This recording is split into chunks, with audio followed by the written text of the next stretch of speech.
That's crazy. I don't even know. Like, he has to respond to this, and he has to. yeah, He's gonna. But the thing is, right? He's not going to. He's not. This is actually more.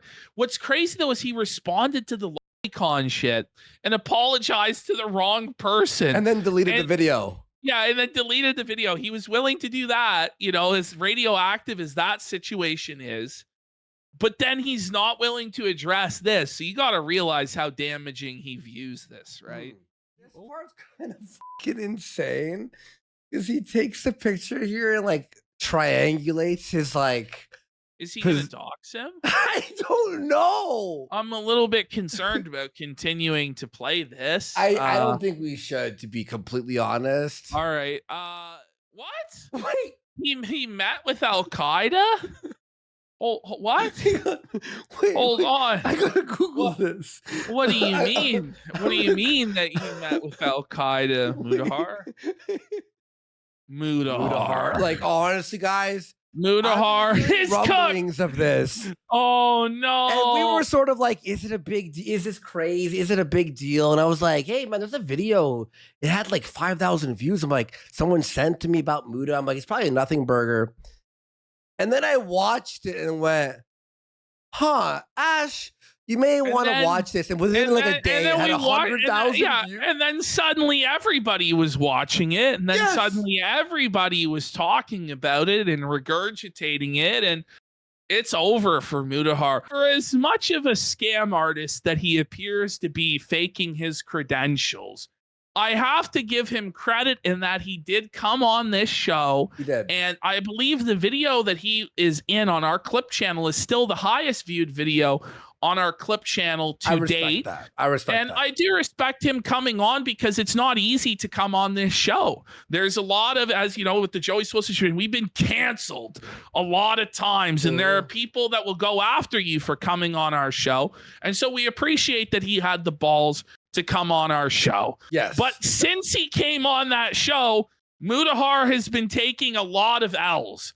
And it's finally culminated in this situation where he's now been exposed for faking his credentials and being nothing but a lying scammer that's let down the whole Indian nation. Look at him. This is what happened.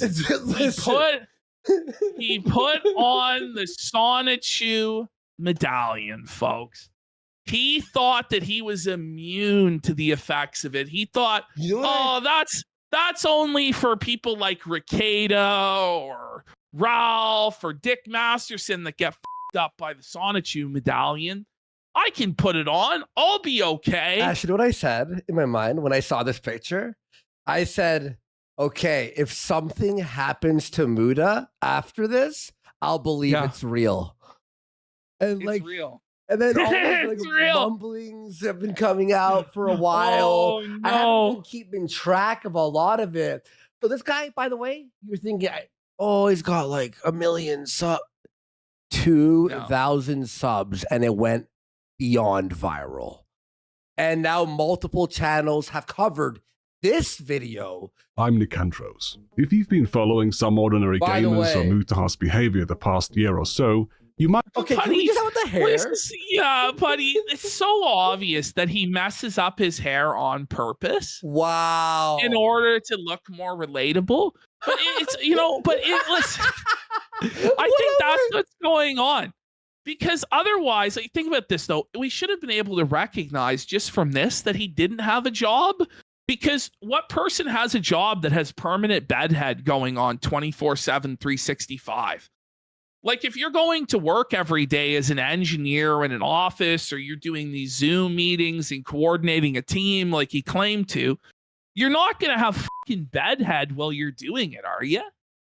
I don't know, but okay, so here we go. But then also, like, I just hate the way he lights it. Like, he's just in like total darkness in this Gooner cave from hell.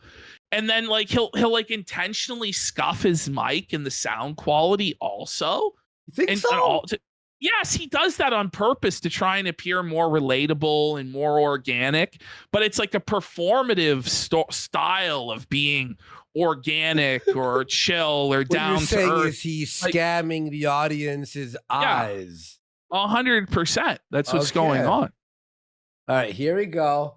By the way, he keeps the Switch too, which, by the way, everyone lost their minds about. He made a full 12-minute video apologizing. We gotta about watch buying the it. Switch to Let's get some apology subs. This will be a video. long segment. We'll see. Let's go. You might have noticed that something is up. He quits Twitter suddenly, causing people to panic, and then It causes Phil DSP's panicking. So just to clear the air, everyone just noticed that Mutahar's Twitter is gone.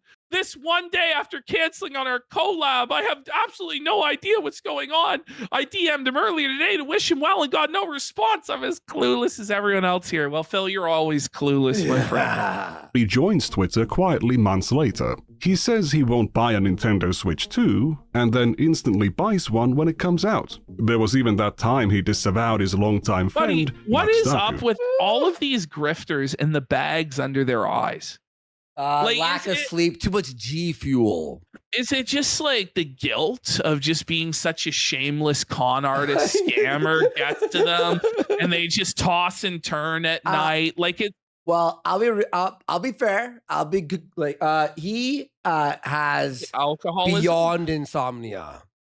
He has like, kid, did you know this? He slept in Minecraft VR for 1 month straight. So he would turn on Minecraft, What? okay, VR, and like the sounds of the in the wind, and he would lay on his bed and sleep in VR for 1 month.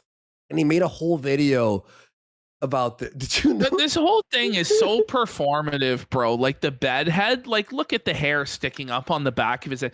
And then he's just got like this wrinkled, dirty fucking t-shirt. Like, you know that he keeps probably a supply of like used t-shirts by the desk that he puts on to try and make it look like he's an everyman. Meanwhile, the Armani suits are just right over there. He's Yeah, such a but piece of shit. You know what though? I'll say this. I have noticed lately, it's just like whenever I see his hair, I'm like, he's doing that on purpose. He's Buddy, clearly like pressing No, his head like this. What I believe is he jerks off onto these t-shirts to like get the cum stains on. Like he pre-cum stains the shirts as a performative. Look, I'm a gooner just like you guys. I like stained shirt. He's a fake gooner, fake fucking neat. This is bullshit, buddy. Nakstaku. Not like but us. then he took the video down and apologized. Apparently, he pedophile! overreacted to Yo, this guy is making Oh, this guy buddy. is making a full video about the Nux talk situation. So, from they were what I watching understand- or something. So from what I understand, what happened was Mutahar and there's like I think a paywalled video where Mutahar, Oompaville, Someordinarygamers, Nuxtaku, and Nuxtaku was running it. And what it was is he was going to show progressively more degenerate anime until somebody quit the call. Until it became And- child pornography. So eventually the guy was like, all right, nobody's quit yet with a tentacle and fucking, I guess I'm just going to pull up child. And then Is that what Mutahar it was? did. Is that what it Yes. was? And then Mutahar didn't leave during the child section. And Oh. people are like, but why didn't you leave, Mutahar? I had to. Yeah. Let's get Josh Moon on the line to explain. Josh, explain. video criticizing him for watching lowly hentai with Nakstaku, and not for anything else. Yeah. What? Oh no! Oh no! Oh no! Not the oh, buddy. Jesus Christ, bro. The video I'm still working on, and this video you're about to watch right now is a little appetizer I've cut out of its body of research, because it was getting too bloated as it is. Anyway, despite saying he So this 38-minute video is Buddy, the he looks- extra. Is the He extra looks shit. so bad, buddy. Like, look at him here, man. He's got like a lazy fucking eye, man. This greasy, stinky fucking bum. Look at him. He's fat. He's bloated. He has bags under his eyes. His eyebrows are thick and bushy and unkempt. You know, I think I have that shirt. You think I should bring the shirt, Ash? The Ralph Lauren polo. I You have got that. that I'm one? pretty sure I have Bust that. it out, buddy. Yeah, hang on. I do have the When will Ralph Muta Lauren. be back on? Muta's coming back on this week to answer for his crimes. This coming Friday, Mutahar will answer all in a Kino Casino special edition interview. I'm He's sure. confirmed with us on Discord. All right, I'm not gonna wear it though because it's fucking hot in here. All right, here we go. But with drama, not only did Mutahar return to drama, he decided to join forces with Ethan Klein to go after Hassan Piker. It's an odd choice. Oh, what a high crime! I hate to break it to you all. Muta was never coming back. Was he coming back? He was, buddy. So come on, he loved us. Yeah, he loves us. He loves the casino. Listen, we cover Oh my what's relevant, God. right, in the drama sphere. And we thought we had to cover this because everyone is, and we're interested. We had him on our show. We have to accuse him and get answers. Listen, he ruined my favorite show, Which The one? Completionist with Gerard. And I need to get justice for Gerard. It's been 11 months since Completionist put out a video, all thanks to this lying grifter. You know, like the completionist. Let's see for you. I was just there 11 before the months. show, and all the comments are just dunking on him, saying his career has been completed. They don't miss him. This channel's a graveyard. Honestly, this was the most base thing Mutahar ever did, was ruining Completionist's life. I'll say that Oh, much. 07s to Muta and Gerard for their big W. Bit of a, But you mean Carl? yeah, Jobst? Carl Jobst, yeah. Because Ethan doesn't exactly have the highest opinion of Mutahar. Do you have the part where Mutahar runs outside with a gun? I don't, but What? I'm like, dude, these people are insane. Boogie's not even the craziest one in that room still. There's a point where Mutahar goes, Yes, I was wondering. Okay, when the Lolcow Live fake cancer drama was happening with Boogie, this is what happened. Did you remember this? oh shit, is someone stealing my car? And he runs outside Yeah. with a gun. Yes. okay. Did you believe that when that happened? I had no idea. I guess I did. I didn't. I didn't. Like I was like, I don't know. That's kind of maybe it is real. Maybe he did do that. And then he comes in 30 seconds later and goes, They're saying he actually walked into the corner of his room that wasn't No, it visible on camera. Well, it's the thing is, like, he's Canadian, right? But he's like, I'm at the LA base. And he said he has like an LA house, a Toronto house, and a Tokyo house. Or if it was an airsoft, they're saying it was airsoft. there was Arizona. Yeah. no, it's chill, it's just my brother. Oh my Like, god. this pseudo badass weird fucking shtick he's doing is not it. And frankly, he's so mean-spirited and nasty, and he has this weird thing where he needs to act like cool and that Okay. he's so successful and rich. I got. It's very rich for Ethan Klein to be speaking like, these what do you words, isn't it? Yeah, like It's the irony there. Like, hold on, buddy. You're like, I'm not going to settle with them. I'm going to take everything from them. I have private investigators outside of their homes, and they'll suffer for what they did to my Lex family. Luthor And, like, strikes again. Video needs to act cool, like the lawsuit video. He's in a suit with his feet up on the desk, and he's like lighting cigars and On money saying he's gonna and stuff. needs to act rich. Like, I'm going to create generational wealth for my lawyer. It's like, Oh, don't man. really have a leg to stand on here, Mr. Klein. And I'm one of the biggest supporters of Lex Luthor there is. Yep. He tells Boogie, dude, why don't you upload more? I upload every day and YouTube's not even my job. I was like, shut the f I'm gonna Yeah, say this. shut the I'm gonna say up. this. I never believed that YouTube wasn't his real job.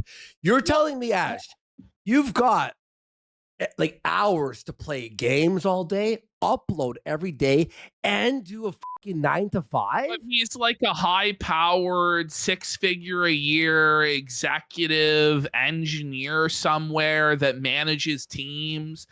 And, you know, like, I gave him a lot of respect for that. I'm like, oh, really? this guy also, he has his own job outside of all of this, and he's managed to balance it, and nobody's messed with his job or tried to get him fired because he's the consummate and that's what it was to try and show everybody that he's better than the common YouTuber because he works a 9 to 5, and we all need to bow to him because he's so great. Like, it's ridiculous, man. Oh, I think he thinks his real job is being a day trader. I might be wrong about that. Okay, wait, hang on. May I see something? Well, there's a bunch of different things he said. Let me go ahead. Head up to Social Blade real fast here, and let's go. Some ordinary gamers. Hang on. Some ordinary. I hate how gamers. I have to. He's making a month $52,000, and it's not your job. What are the chances that you're making $52,000 a month and you're still going to keep your day job? No, it's impossible. And you're still going to answer to a normal boss like everybody else and put up with the bullshit of waging. Like, I don't really believe it. No. You know what I'm saying? But I'm like, you know what? That's very respectable if you are able to. And I actually had a lot of respect for him. In fact, the only reason I actually had respect for him was this thing. Okay, where it's like, I'm serious. That's honestly, that was the one thing where when I was told by you that he's like an engineer and he works this 9 to 5. Yo, you did. You said that to me. You did. You said that to me at one point. He told you that. Did he tell me that? When I heard that, I didn't even know that. I was actually impressed, and I was like, wow, like, fuck, that's great. I did not tell Ash that. It was during our show, I'm pretty sure, because I didn't even know that. And I was like, wait, you have a full-time job? What? How? But I mean, that's pretty funny. But like, yes, it is. Shut up, bro. I'm uploading every day. By the way, if you're a smart businessman, right, and you're making $52K a month off this shit, easiest job in the world, right? Let's be fucking real. If you have the talent for it, easiest job in the world. Why not make better videos? Quit your 9 to 5 and focus. Make multiple channels, a game channel where you review stuff. So it didn't really make sense about the job thing at all, to be honest. No. I never believed he had a job. I'm like, there's 0% chance he's waking up to work. I thought what it was is he's like a high-powered executive consultant with decades of experience, and that people came to him on a part-time basis asking his advice and his highly technical expertise. And that's what he did alongside. Like, that's what I was believing. I was fooled. Yeah. I really got turned off by Mutahar in that one, man. Really did. So Mutahar is a poser and he lies about having a job outside of YouTube. Those are pretty heavy accusations. But who has the time to watch through over a decade of videos and streams to check? He runs the call center, they're saying? Hey. I mean, I believe it, man. The call center. If he's telling a consistent story. I certainly don't, but I know a much faster way of achieving the same end result with only a few hours of effort. I can just search all of his video transcripts at once for certain keywords and timeline the claims this guy went above and beyond for this video, to be real. I play video games and scratch my balls most days when I'm not working. I wake up, I scratch my balls, I do my job, and then I fucking play some video games. I wake up, scratch my balls, play some Mass Effect, make a video, and like... Hey, I have insomnia, right? How much G Fuel do you drink? Bro, like, holy shit. That's a lot of. Look, I have a container of G Fuel. Terrible, dude. Yeah, man. Like, look at how red and irritated they are. Like, zoom in on his right eye. Look at that. That's not normal, dude. Whoa, buddy. Whoa. He's an addict of G Fuel. Is he on fucking amphetamines all day? Like, what's going on? Do some of my stock work, and that's it. I wake up, I scratch my balls, and I play some Mass Effect, okay? I wake up every day, I do my job, I scratch my balls, I play around with Linux. By the way, like, I gotta say, like, how many times did he need to flex this? Like, who is this meant for? Like, it's meant, oh, look it, guys, I'm so badass. I don't have to do fucking anything. I scratch my balls. It's a douchey fucking thing, even if it is true to fucking say that. Like, Isn't this stalking? Isn't this a violation of privacy? No. I am going by information Mutahar has made public through pieces of media he's voluntarily published on his YouTube channel, or public media appearances he has consented to. I'm also using information from a video that shows Young Muda. Humber College. Humber College? Buddy, you're not a fucking engineer if you're going to Humber College, buddy. Shut the fuck up, Muda. No, so you're fucking getting a film production diploma from fucking Humber College. Oh, a certificate. Well, it's a diploma / certificate. Oh, sorry. So it's a 2-year program, like what they call in the U.S. an associates. And then when did he start his YouTube channel? 2016, 2017? When did he start his YouTube channel? Go ahead. Because where is the time for him to then go to university for 4 to 6 years or 8 years to be a fucking engineer? It doesn't make any sense, dude. Yeah. It never happened. Based on my findings, Mutahar has consistently claimed that YouTube isn't his job. Hey, YouTube isn't my job. Thank God my job isn't YouTube. YouTube is not my job. By the way, so it's him trying to be like he's above it all, and other people have to make things up to grift or be dishonest to chase the algorithm. But he actually is financially secure outside of YouTube. So you can trust his opinions to be honest. It's not and my objective job. because it's not his job. That's what this grift is. Yeah. But Ash, let's say you're making $600K a year off YouTube. Wouldn't you go, YouTube is not my only job? What do you mean it's not your job? You make money off of it. That's a job. I don't know. YouTube is It's actually a hobby. It's actually a hobby, kind of. not my job. YouTube is not my job. YouTube is not my job. YouTube is not my job. I use YouTube as a hobby. This is not a job for me, okay? He works a regular 9 to 5. What hobby pays like $750,000 a year? Gee, I'd like to have hobbies like that. Yeah, right? All right. Like, I work a regular job every day. I go to my office, I work, I come home, I cut together the video that I recorded the night, or 2 nights or whatever before, and I post that on the internet. It is a therapeutic, fun thing for me. So what is that job? You know what's weird, though? Because we know it's a lie now, and we'll see here in a second. But it's kind of creepy the way he's saying it. It's so, like, adamant. It's so, like, stone-faced lie.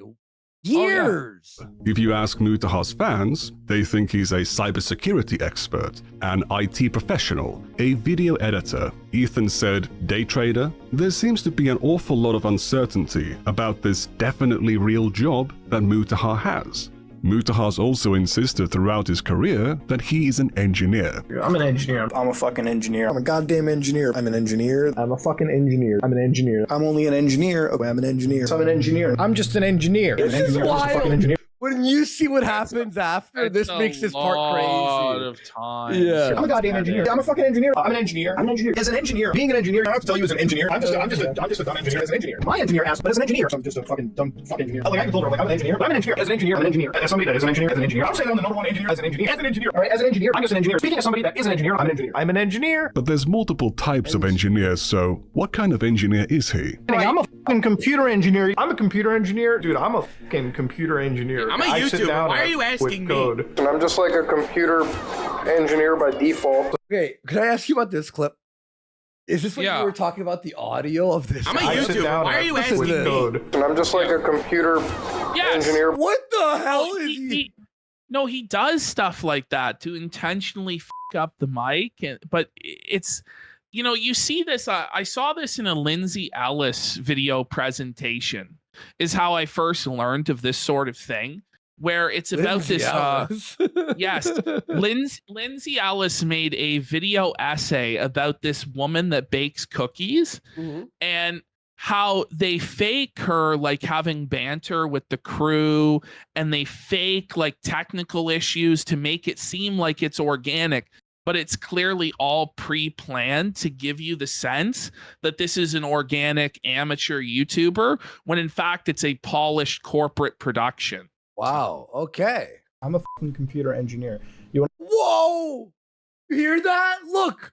Engineer by default. Like I'm a fucking computer engineer. I'm a fucking computer engineer. Yeah. You want to talk about cyber Yeah, the beat. warfare? I'm a computer engineer by trade. I'm a computer engineer. I'm a computer engineer. I'm a computer engineer. No, I'm a computer engineer. Okay, I'm a fucking computer engineer. Ash, you I'm a ever? computer engineer. I'm a computer. Have you ever had this much G Fuel in your home?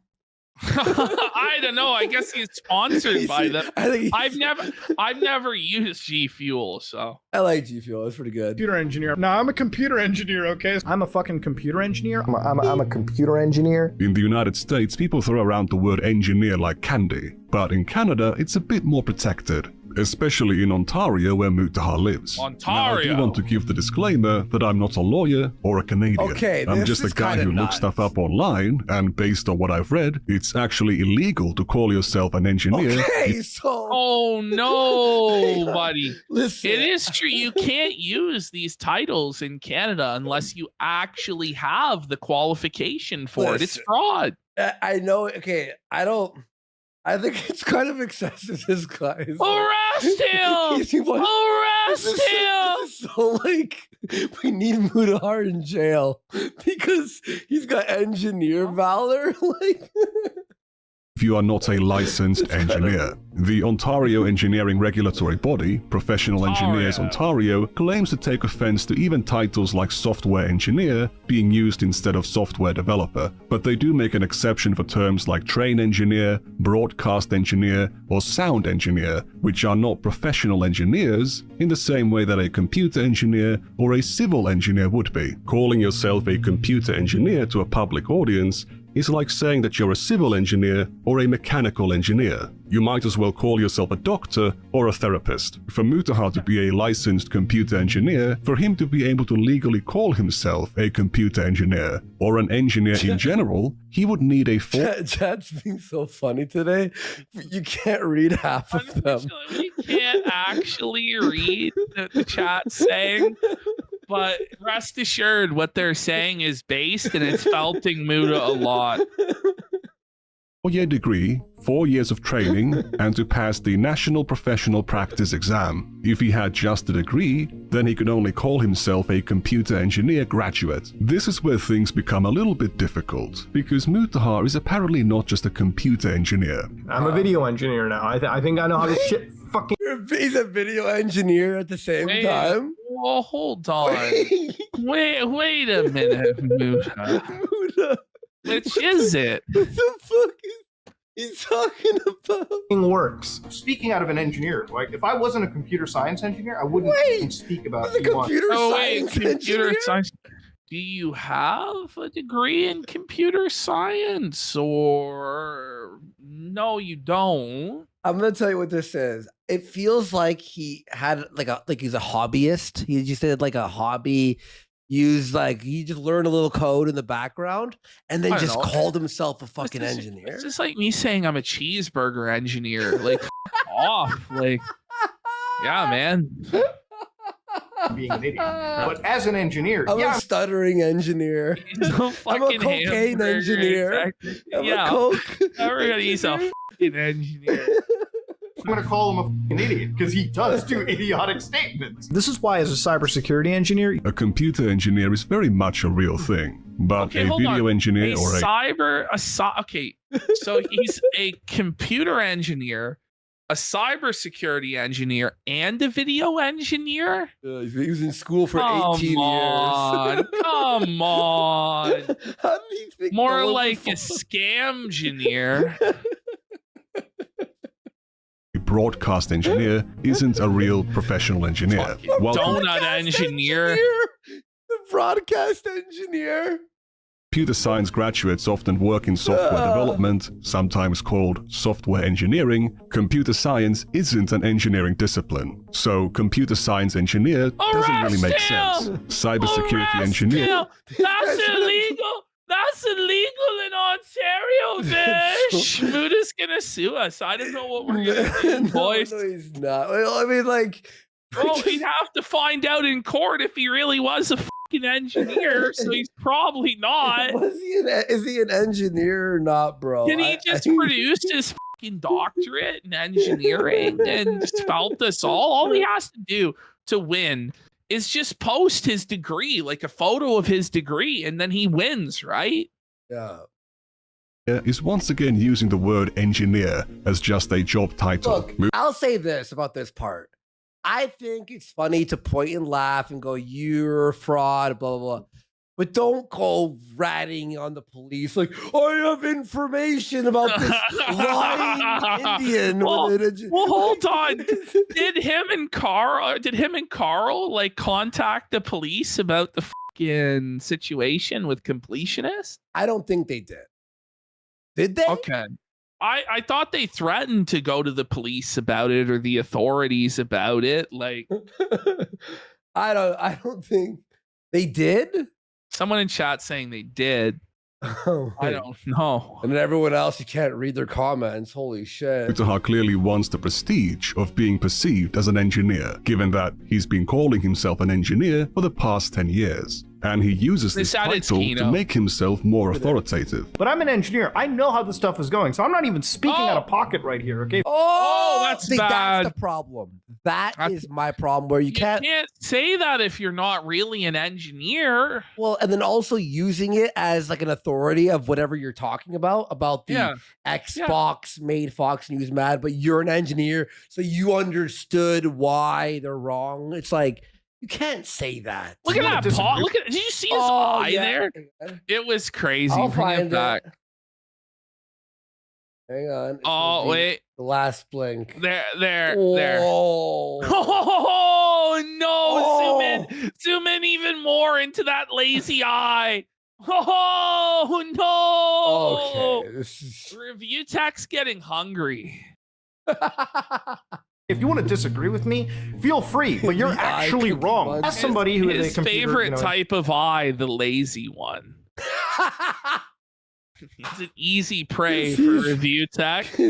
Well, he's lazy for one, but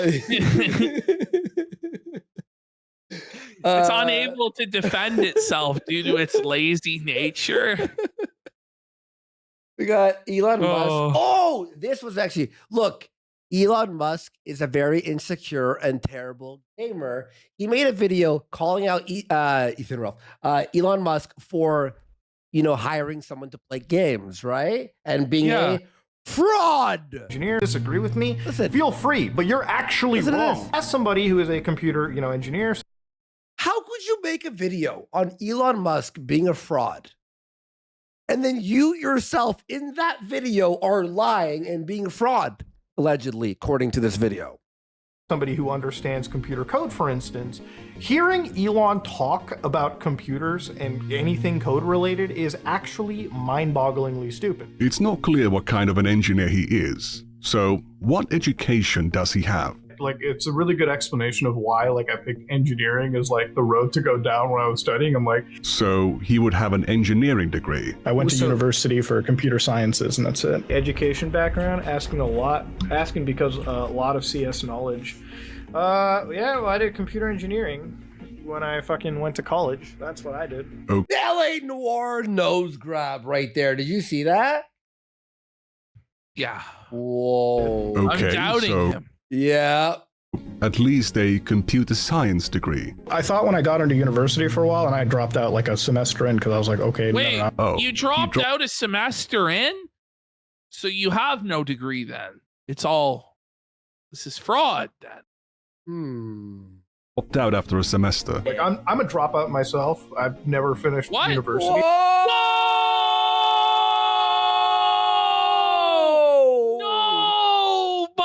Oh no! That's not good. Oh no! No! Prison! Buddy, what's the truth? He's telling so many contradictory stories, man. It's not like he's the worst liar ever. What's going on? But I'm not going to dog on school. You know what I mean? If you're going to learn to be valuable. Yeah, if you're going to be an engineer, if you're going to be a doctor or a lawyer, if you're going to. Oh, the clip went worse for him than I could have possibly ever imagined. No, because he's like, if you're going to go to school to be an engineer, so he's admitting he didn't go to school to be an engineer. He's like, it's not worth your time. I dropped out. I wasn't going to be an engineer or a lawyer or anything like that. Oof, he's a dropout engineer.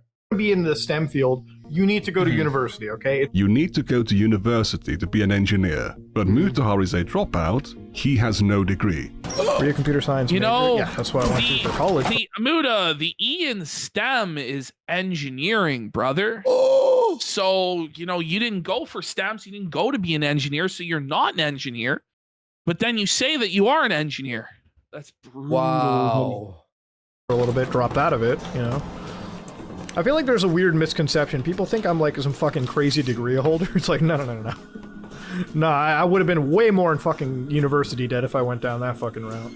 I sure wonder why people might have that impression.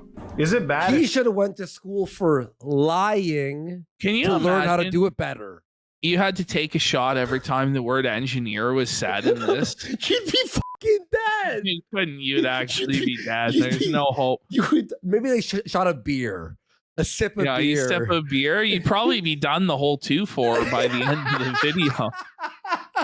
If you don't get a STEM degree, look, I'm gonna sound biased as but STEM degrees all the way. I'm gonna sound biased because, you know, as an engineer, like, you want to get the degree that's gonna... No! By the way, all these dates are like before, after, like 2023, 2017, 2025. Like it's not like, This oh, is it's crazy. just This is like a pathological lie. This is like Dark Side Phil levels of lies. that's what I was saying earlier, where it's like it's the stone faced, like the stone cold Yeah. face he has is actually like, are you lying on purpose or did you like hurt your brain and you thought you were an engineer? You know? Get you a job. Like a medical you know, problem. a good job. Not saying other degrees can't, but like... he did. I think he did get a degree in STEM, but the S is for scamming. Yeah. Woo! Let's Home go. Home run, everybody. You gotta be smart. Sometimes he says he didn't always want to be Yeah, so an we need engineer. to bring in Steve to interrogate Mutahar and press him on all of this. Steve's gonna present the evidence to you, Mutahar. How will you answer? Okay, and E is E. coli. It's his diarrhea Yes. vibe about 100 times. So there you go. Diarrhea vibe. Love you, buddy. The S is for stinky. Get it? My biggest thing was I didn't really want to be an engineer anyways. Growing up, I didn't really want to do anything. I actually wanted to do law. I didn't go through law. Honestly, I didn't even want to be an engineer when I grew up. Like, I wanted The S is for 7-Eleven. to be a lawyer for the longest times. Other times he says he's a former engineer. So, like, being a former engineer, like, I virtualized, like, everything, so I, like, contain shit. How old is this guy? Wait, what the Like, it's just like he's lived so many lives, apparently. I think he's 20. He's not even 8? 30 years old, but he's a 30 former He's engineer. 30 years old. He just turned 30. Okay, this doesn't make any he sense. just turned 30 years. I'm pretty sure. An ex-engineer. The coolest ways possible. I'm like a fucking ex-engineer. But here's the thing. He's been saying he used to be an engineer, or that he worked as an engineer for 10 years. I wanted to share sort of my engineering background with you. I can't take this. So This is so much when- lies. So when was he an engineer then? If he is like a former engineer, like in 2015, like this doesn't make sense. The timeline doesn't add up. No, this is all lies. Okay, I worked as a fucking engineer, all right, before I went into this shit. He needs to react to that. He needs to like say something. Oh yeah, he got to say something about this. A 10-minute video and just go, look, guys, I fucked up. I He's lied. he's not gonna address this. He can't. Nah, he can't. This is brutal. I know this. I also like to mess around with technology. I myself used to be an engineer before I went into the video editing route. Oh, Mutahar video started his editor. channel in 2012, the same year he turned 18. By video editing route, he means that he switched careers after his channel began taking off. And the interesting thing about this whole YouTube stuff is it actually made me change my entire career choice. You know, I never really thought of myself as an individual who, I mean, I expressed talents in film production and everything, and, you know, I never really threw myself into it. I did stuff on the side even before YouTube as well. But this really changed me, and it made me more passionate in the whole, you know, video production side too. So now that is my field of choice. Now I work as a video editor. For those of you who don't know what I do outside of YouTube, I do that. I work as a video editor for my own post stuff. All the programming, cybersecurity, penetration testing work he talks about early on are jobs he supposedly did before he did YouTube, and he didn't like doing it. Before this, I was a depressed individual, and I was going to go through a certain set path in my career and just go through that and move on, right? And there was a point where I really didn't think there was much else. I was going to go through the motions and everything. And then, you know, to cut down on the stress. And your face just hearing these lies. Like, Ashton's just like, or like, how could you lie like this? Who is this person? This is crazy. This person was on our show. Yeah, man. Whoa, man. That's crazy. And I still have stress issues nowadays, but, you know, back he's then 31 I had a now. Crazy amount of depression and stress issues. And so to counteract that, I decided, you know, why not do YouTube? And so, you know, one night I went onto the Google Create account and did it, and, you know, and then we started making videos. I told you guys, I'm a guy who used to code bank applications. Really boring shit. Now I'm a dude. You coded bank applications? So you were a high-level cybersecurity programmer then. You have to be pretty fucking good, you'd think. Anyway, I don't know. He's a bank engineer. In order to fucking engineer the Toronto Dominion banking fucking app? Like, the fuck are you talking about, bro? Like, the best I could say about that would be he did like the design. And they had bullshit. An actual team that made security. Okay, let's think about this. So this is him at 21. He's 31 now. This is 10 years ago. He's 21 years old. What 21-year-old, and this is even before that. So what, he's like when he's 19, 20 years old, he's coding banking apps? That doesn't add up. That's bullshit. There's no fucking way that's true, dude. Yeah, that's crazy. Who cut stuff together? All right, who edits stuff? You know, who does stuff for film, TV, all that stuff. And I can't. Film and TV? Come on. Did he edit a Tim Hortons commercial or some shit? At 21, he did all of this. Dude, this guy, we're supposed to believe he's one of the most gifted people. But let's say, like, gifted people, like, don't go to fucking Humber, bro. No. I don't know what to tell you. Like, this is a college that anyone can get into, man. Ash, this is the equivalent if I told people I was a filmmaker because I made Dark Fist.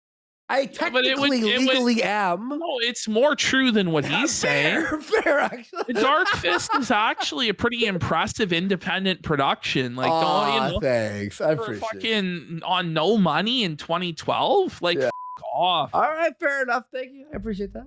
Baby Mutahar liked to edit videos, and after starting YouTube, he switched careers from computer engineering to film and television, and this is where his actual education comes in. I worked in film and TV before I still don't have a fancy fucking degree, okay? And there you go, I filmed it, all right? I used my film degree to something. He calls it a film degree, but it's actually a 2-year broadcasting/videography diploma he got from Humber College between 2013 and 2015. If he went back to studying to get an actual engineering degree, he never mentioned anything about it. Not a single slip. Hey, he was in the Mundane Matt movie.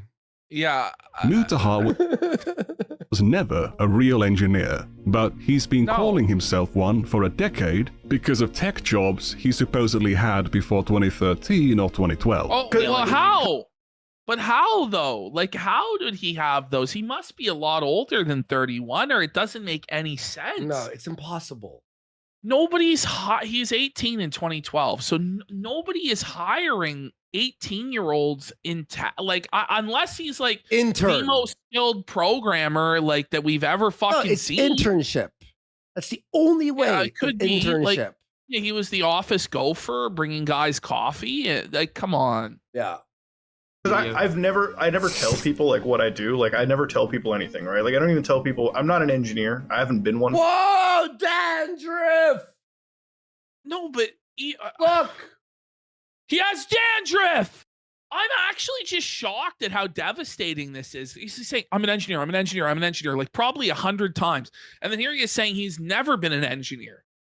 Wait, did he just? Like, I was yes. distracted by his dandruff. Let me see. Before 2013 or 2012. Because I never tell people like what I do. Like I never tell people anything, right? Like I don't even tell people I'm not an engineer. I haven't been one for like years, like for eons at this point, right? Like in internet time. What he calls him being an engineer is something he did for only a little bit. I can imagine, like, for families, like, I mean, just an Indian family alone, it's like, son, you've got 3 choices for what you're doing, all right? You got 3 character classes, doctor, engineer, or maybe a lawyer, all right? Like, For 7-Eleven worker, Uber driver. Imagine if you worked as a mechanic in high school, and 10 years after quitting that job, you're still introducing yourself. No, it's more like he took a shop class in high school and then said he is a fucking mechanic. Wait. Like, I think he's using this as a. and then I just pretty much stuck to, this life now. Imagine if you worked as a mechanic. Okay, imagine if you were. It's only an example. Because in my mind, I'm like, wait, he's lying about being a mechanic now? In high school, Fair enough. 10 he was years at after Jiffy quitting Lube. yourself as a mechanical engineer. From 2015 to 2020, he claimed to primarily work as a video editor. Because I'm a fucking editor in real life anyways, so ever since I became a video editor and that was my job in life, I work as a video editor. You know, that's my job. By trade, what I do for a living is video editing. I wasn't always a fucking video. Probably edited 2 videos for someone and made $400 and calls himself a video editor. That's what happened there. Let's be real. Editors. Am I a fucking passionate video editor? Do I like my job? Yes, I do. My job is video editing. I'm a video editor by trade. Okay. No, I'm video editor. I want to know, like, what commercial contracts did he have for video editing? Like, was he doing the commercials for Boston Pizza or Tim Hortons or CIBC or what? Like, what are you talking about? You're a video, like, that's how you pay your bills? Like, who are you working for? Like, who is contracting you for this shit? Is it other YouTubers? Can we name some of these YouTubers that you worked for in video editing? Like, what are you talking about? That's how I pay for the strip club and the home. And initially called himself a video engineer. I'm a video engineer now. I think I know how this shit fucking works. It's not a real engineering Round job, mirror. but he was still calling himself an engineer. In 2019, he conflated being a video engineer with being a computer engineer. I'm a computer engineer, so I really a video engineer, whatever you want to call it. I'm one of those people, so... Again, totally different qualifications. One is an actual professional engineer, the other is a job title. In 2020, Mutahar claimed to be an exceptionally successful day trader. Now, for those of you who don't know, one of my side I'm hobbies... sure everyone is. My Wait, God. hold on. Was this 2020 he said? Yes, it is. That's Okay. when everyone bought some Dogecoin. Yes. On the big bull run. Yeah, on the ginormous bull run, everybody was a successful Remember, day trader, buddy. I was Wall Street Warski for a week and lost like $200. And I quit. I wore a suit on the show for like a week. Yeah. My old show. Basic, general second profession of mine is day trading, swing trading, whatever you want to call it. I like to sit in the mornings, sip my coffee, go on the NASDAQ, see what I can look pre-market, buy, sell, and be done by what, Oh my God, 11 he or knows the something? buzzwords. Like, this is fucking insane. Buddy, this guy so smug. Like, yes, I know better. I know the word NASDAQ. Oh, yes. oh, Oh, this is fucking cringe, dude. this is. And call it a day. Ladies and gentlemen, it's something that I've been doing for almost a year, give a couple months, and it's definitely... Buddy, if you were doing it for a year during the bull run, you're not a real trader, buddy. Anybody could have had success during that. If you've had 10, 15, 20 years of consistent success trading, okay, call yourself a trader. But to pretend during Babby's first crypto bull run, where every normie got involved and started fucking pumping it, that you're this masterful day trader, shut the fuck up, man. Yeah. There's so many guys who got involved at that time who've just been completely wiped out, like totally wiped out on their Remember positions. Merce did that? Yes. Remember merch? Oh shit! A very it's a fun part of my lifestyle. I'm a very mathy guy. I do a lot of calculations in my head. I lose money, but I generally He does the calculations in his head, and he's smarter than the big boys on Wall Street with their massive algorithms that they have and AI predictive models and stuff like that. Yeah, he's outsmarting the market. He's outsmarting the guys on Wall Street. Shut the up. You have no idea. Dude, I'm looking at the candles, bro, and I see the patterns, bro, in the candles, bro. Yeah, Dalton did that. Remember Dalton? Oh my God. It's Dalton fucking embarrassing, dude. really have an 80-85% success rate. And he has an 85% success rate? Well, he pulled that right out of his fucking ass. Show us then. Show us all your positions and your portfolio then. Go ahead. Do you guys believe him? He's a Forex engineer. Nature of this stuff. In 2021, he claimed his job was trading and investing. My job right now, I just sit around and trade and invest. That's what my job is. But he was still an engineer or a computer engineer. Apparently his dad calls him an engineer who knows computers. I'm sitting in the room, it's like, when it comes to computers, do you talk about it with my son? Do you act like an intelligent person? Because my son's a fucking engineer, okay? Wait. If I'm wrong about computers, This is so I'm gonna believe what my son's... I'm gonna be real. This is similar to me to when Tonka claimed he owned a Mercedes dealership and a Benz and a Benz. He had a Mercedes and a Benz. This is who do you think you're fooling with this shit? You're only fooling the very most ignorant people possible. This is bad, man. Yeah. Now, will this ruin everything? No, he'll still make money on YouTube and stuff. But it talks about he wins 85% of his trades. Not even Warren Buffett wins 85% of his trades.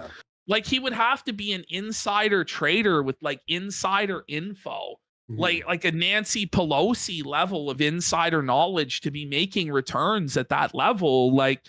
It's when you just think about it's crazy, the sheer level of ignorance that he's relying on, because I don't even know that much. I have a very layman's understanding of this shit. I'm not going to pretend to you guys like Mutahar does that I'm some sort of fucking genius.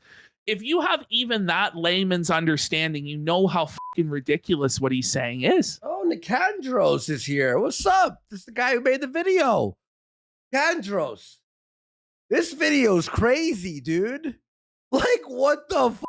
Hey, Ash, the video guy is here. I think that's him. Pretty sure that's him, right? Oh, man. What's up, buddy? How you doing? That's because he's the fucking engineer, not a doctor. Fucking insane, dude. But he also just sits at home and invests money. By the way, if you guys want a nice laugh on his channel, insane, dude. On the Cantos TV channel, the comments on this video are fucking fire. Oh yeah, they're honestly, guys. Oh yeah, go check him out and hit like and stuff. And I'm waiting for. I'm subscribed now, so I'm waiting for his next thing. And congrats on the success and this expose. It's really well done, buddy. He also just sits at home and invests money. Oh, here, I'll link the thing on the chat there for you guys. I invest. That's my job now. I just sort of sit home and invest money. Now, if I was ashamed of only being a YouTuber, that is the job I'd be claiming to have. When asked by guests on his podcast about his computer work, he claimed it's only a hobby now. I don't know how much you want to delve into this, but welcome. Do you do computer stuff on the side, or that's your main thing? I literally just invest money. I buy property and I invest, and that's all I do now. You're at that point now. You're that big of a baller, Buddha. No, come on. No, I can't even watch. This is so great. Say it's baller. It's just you drink G Fuel, you make YouTube videos. It's fine. You don't have to be the tech god for everything, bro. I mean, I could believe that he has investments, but the way that he's talking about it is just not the way it is. It's crazy. I'm a day trader, bro. Trading these positions. He's grinding out profits, bro. Sigma grind set. Here, guys, I'm gonna pin there. Go hit the video. I'll hit like and stuff on the Candros' video there, and go check it out. I mean, like he could say something to the effect of like he invests in dividend heavy stocks because he has so much capital that he's able to live off of the dividends. Like he could say something like that. But like this, like he's this amazing 85 success rate day trader. Like I don't know, man. Oh, Nicandros, that is the real him. By the way, he just DM'd me on Twitter. Yeah.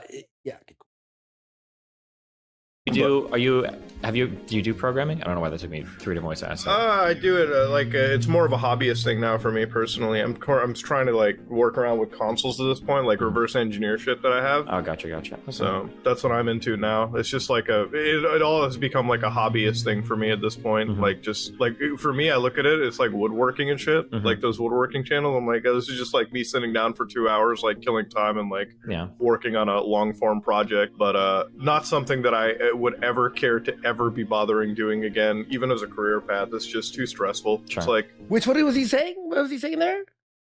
I think like video editing. I honestly don't know. At this point, it's hard to keep track of his lies. There's too many lies. They're so numerous. They're so contradictory, and they're presented in such a rapid fire fashion as to. It really is like, how can he have credibility on anything that he says? And I know a lot of people are like, oh, this is a nothing burger, you know, it's not the same as completionist, whatever. But this amount of lying and contradictions without any sort of actual reasonable explanation for it is just as bad. And it's like, this guy has no credibility on anything because he's a fraud. He's a liar. Yeah. And yeah. Boring. Well, compared to anything that we do now, you know? In 2023, he's calling himself an engineer a lot, just like before. Like, I'm not saying he should be hung. What I'm saying is he should be pointed and shamed and apologize and explain what his thought process was. I think he should do that. I mean, maybe there is a reasonable, like he's protecting his real career or something like that. But the more I see of this, the more I now realize that there's just no way. There's just no way. Like, it's all fraudulent. The whole guy is just a total bullshitter. He's a con man. Sorry, it was hanged, not hung. Sorry. But in March, he claims he just invests money again. Were you into business before doing YouTube? No. After, like, you know, I worked and then... Wait, what? It's pretty much like my job. Like I worked and then now I have enough money to, like, you know, buy property and like invest, and that's pretty much what he's now a landlord. No, okay. but before, is he saying before YouTube he worked and then got the money to buy property and invest? Or is he saying now only after YouTube he's had the money to buy the property and invest? I'm not really sure. Buddy, I don't even know what to say. In August, he gave the impression he still worked as an engineer. All right, as an engineer, if I show up to my office and I his fuck office. up, okay. So he's an engineer that goes to an office. Right, but you also make videos every single day on YouTube where you're bedheaded and disheveled looking. It doesn't add up. You go into the office like looking like that, but you also are able to pump out all these videos. Okay. There is no, even though his videos are, you know, pretty like, you know, they're just like at a desk, webcam, maybe a DSLR to a webcam app. You know, some of his videos have a lot more work put into it, obviously, like the completion was, and, you know, all that stuff. Anyway, I don't know. I don't have a job anymore. But then, like posting every day would be impossible. Is my point. Because what's going to happen eventually, right? There's probably going to be a YouTuber who actually is an engineer, who's going to press Mutahar about a bunch of stuff that he has no idea about. Yeah, and he's going to look really foolish. Oh yeah, definitely. He also mentions he's going to be pirate software edited. Pirate software edited. I don't even know how to say that word, but you know what I mean? He's going to be the new pirate software for everyone. Working at his own company that does asset management and property development. At our company, like not YouTube, but outside YouTube, like when it comes to our software property and everything, like our company, asset management, property development. He has an asset management property development company he's also running. So let's start putting this together here. So he's a full-time YouTuber. He is an engineer that goes into the office. He's also a day trader. He's also a land management, property management developer as well. Like video editor, commercial TV. I mean, how many hours do you have in the day, boss? Like, I don't believe this, man. Like, I mean, maybe he has staff to run everything for him, but the idea that he's actively involved day to day in all of those things is it really strains credulity to believe that. Stuff like that. So before YouTube, Mutahar did the computer programming cybersecurity work. Okay, so here's this is the timeline. So yeah, he turns 18 in 2012, but apparently, so like before this whole time, the 2013, 2015, at that time he's coding for banking applications, and he like that's not possible. It's just not. You don't think Easy Web was made? Easy Web was made using Mutahar's code. The TD app. man. You don't think the TD app was made by Muta? Entitles him to call himself an engineer. Between 2013 and 2015. Yeah, where is the? It's just the question is like, where is the time for the education to be like an engineer? Like it doesn't exist. And he's admitted that he dropped out anyway. But you know what? I think he's even lying about dropping out, because where is the proof that he even attended a university? It looks like he completed Humber College. Yeah. So did he even drop out at any time? Like even that's a lie. I don't know how many lies like can you juggle?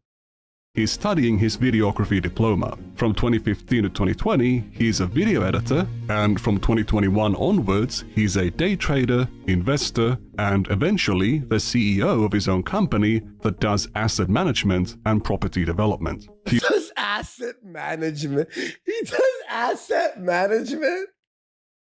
Do you believe that he's doing? He's also called. I mean, listen, he makes enough money from YouTube that could be the case, but based on everything that he's said here, all the contradictions and lies, it's hard to believe he does anything at all other than YouTube. He's actually an asset manager. The way he that sits on his ass. Yeah, I mean, but the way that he's lying is really, really dumb, which indicates to me he doesn't have the intelligence to run any of these businesses. And in fact, he's just another stupid retard like the rest of us YouTubers that got very, very lucky. Oh, someone said Epstein was also an asset manager. Just kidding. That's crazy. Calling himself an engineer the whole time. We already know he's not an actual engineer. But is he actually a business owner? Because there's some weird inconsistencies in the things he says about it as well. He's a business owner like DSP is the business owner. Like, is this crazy to say that this is crazier than Pirate Software? Oh, I would say, yeah. Pirate Software at least made a game that's in early development, so you could technically say he's a game developer. He did work for Blizzard, though it was nepotism. Like, I mean, chat, what do you think? Here's what we gotta realize. There's a lot more to Pirate Software, right? But what we're not realizing is there's probably a lot more to Mutahar than meets the eye that we've just barely scratched the surface on, right? Yeah. It was only once everybody started looking into Pirate Software that everything came out about him. This is just one guy that's looked into Mutahar and is like, look, there's a lot here that's messed up. And, you know, when Mutahar starts damage controlling it and lying even further, and then people look into those lies, you're going to see even more come out against the guy. So maybe it's not as crazy as that right now, but this is still pretty wild stuff. Oh, man. And I don't know, like, this is going to sound like kind of cold, but I don't make jokes at the office. I don't make any fucking jokes at an office. I am not this kind of. Have you ever worked in an office? Like this is so cringe, bro. I'm at the office, bro. I'm serious, bro. It's a professional atmosphere, bro. I don't tolerate joking in the office, bro. This is like the worst sort of fucking person to work with, which he doesn't. It's bullshit. Well, it's a lie. Well, I mean, I guess you could argue, in the workplace, you could be like sued by a chick if there's like a sex joke or something. But even with that being said, listen to this next part. Explain what kind of person I am. Like at the office, I'm just What? like, how's work? What are we doing? What's the plan for today? Like literally, it's as matter of frank as I can be. But I don't partake in jokes. I don't do any of that Matter fucking of shit. You mean matter If I of see fact, fucked up Phil? jokes, Holy shit. you know, which I haven't seen. I stop that shit right there. I always have to you always have to be professional at your office. And sometimes you come across as like a deadpan motherfucker, but it's better to be deadpan than, turn your office into like what I mean is like I never would have my office turn into like frat house workplace. Like it would never be a frat house. He would I don't know, because I believe that any sort of office job that Mutahar ever actually worked is the sort of office job where it is like a frat house culture. Like I believe if he ever did work in an office, it was like a call center, probably similar to the call center that I fucking worked in. Why would you say that? That's just my vibe on it, because it's like what office job has he ever had time to work? Like maybe while he was in college he worked at a call center part-time, but it's like the way he's talking, like people in offices don't talk. So what is the plan for today? Like that's not how people talk at the office. Like it's not like, it's just he has a lack of actual like real world experience and knowledge, and he's just talking out of his fucking ass. Buddy, every job I've ever had, everyone's wild what we say, like when customers are not around. You know what I mean? Like you say the craziest shit, you'd be fired if any customer heard you. Like, but listen to this, Ashton. never allow his office to turn into a frat house. Okay. But 8 months later, To be fair, like there is a betting pool in amongst like my office friends because we do talk about yeah. like which gig streamer's dying first. Yeah, and Oh, So it's a direct contradiction of his previous story. So he does like joke around at the office and does have fun and does fraternize at the office. This guy can't keep anything straight. I just don't know. Like, why does he feel the need to talk about these things that don't exist in order to justify and bolster himself? Just admit that you're like, as just like the title of his channel is Ordinary Gamer. Like, who asked you to pretend to be an engineer that's managing an engineering team in an office? Like, no one asked for this. No one needed this. No. You needed this to boost your own ego. And now this whole house of cards of lies is it's so transparently obvious to anyone watching this that you're a liar and a stone cold liar. And this is obvious at this point. This isn't to protect what he really does or anything like that. This is just entirely like to boost his ego, maybe to make his parents feel a certain way. This is crazy, man. isn't that pretty fratty? Isn't that a fucked up joke? And if I see fucked up jokes, which I haven't seen, I stop that shit right there. Maybe he just sucks at maintaining a professional culture. Could it be possible that Mutahar has been faking having a job all along? Doing daily uploads while being a CEO 9 to 5 is a pretty busy schedule, as Ethan said. When he was on the Unsubscribed podcast, Mutahar made sure to let everyone know he Have you works seen 9 his to full video? You sent it to me from, I believe, 13 minutes.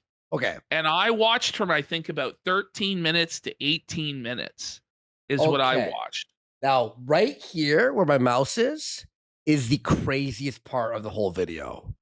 It is so Kino. You'll see. 5, and that he's a very serious businessman. Legitimately still have a 9 to 5. Yeah, I have a 9 to 5. Dude, he works in hours and hours. That's what, like, this is... Why would you say this? But he works a 9 to 5, but like it's a lot harder to believe he's working a 9 to 5 than that he owns a company and he hired people to manage it for him. But when he says he's working 9 to 5, it means that he's working for somebody else, right? and you're doing that, but you also wake up and scratch your balls and do YouTube uploads, and you're also a day trader between the hours of this time and this time. It's bullshit. You know, if either the bald in chat says, I also work 300-hour weeks. Yeah, this is almost like the dear leader. Like, we're supposed to believe this guy bowls a perfect game every time. He gets a hole-in-one every time he golfs. Like, it's like, what can't this mean? He's a Superman. Superman. I respect it. How many subs do you have on YouTube? I think like 3.4 or 5 million or something. I love how, first of all, like, I think that's an exaggeration by a couple 100,000, but as if he's trying to pretend there, like, it doesn't matter to him. Like, oh, I don't know the number. Barely know. You know, he knows the exact number. And you know, like, absolutely he knows the exact number. 3 point, come on, bro. I don't know. We have 42.3, I think. Or the 0.3. I didn't check it in a few days, but 0.5, like 3.5 million. We'll say that. And you're still doing multiple 9-to-5s where you're running different businesses. You were talking about Q4 I'm the CEO of our own company. Okay, different businesses. How are you at this podcast? Multiple businesses. He's the CEO. Okay, so that's a very different definition of 9 to 5 than because 9 to 5, I believe you're working for somebody else. Yeah. You know, he's saying, okay, so he's saying he's the CEO of this company. Okay. What company? Like, okay, let's hit play. I'm the CEO of like our own group. We do a lot of like property and like asset investment around where we live. We're getting into construction and everything too. So it's like construction. For us, like our job is my job is a 9 to 5 every day. What I would really know, so if he's in construction, like, I'd like for somebody who actually knows to start asking questions about like permitting and zoning, like in the city in which he lived. He doesn't know a fucking thing about any of that and would be exposed so quickly if he was talking to anybody who actually knew what they were talking about. You upload how many videos a week? A day. Like I upload. He's every day. constructing lies. That's something he's doing. Jesus, this is why exactly, and why I always. He really loves bathing in that praise, but it's not enough. He needs to flex more. Well, that's like the algorithm tell, right? Like when you're like an engineer, and somebody's like, "Man, why does the algorithm keep feeding me?" I'm like, "Bro, what's the last 10 things you watched?" Gay. Probably going to give you the 11 videos. Right. So he's just so brilliant. He's watching all these engineering videos and videos about math and expanding his mind.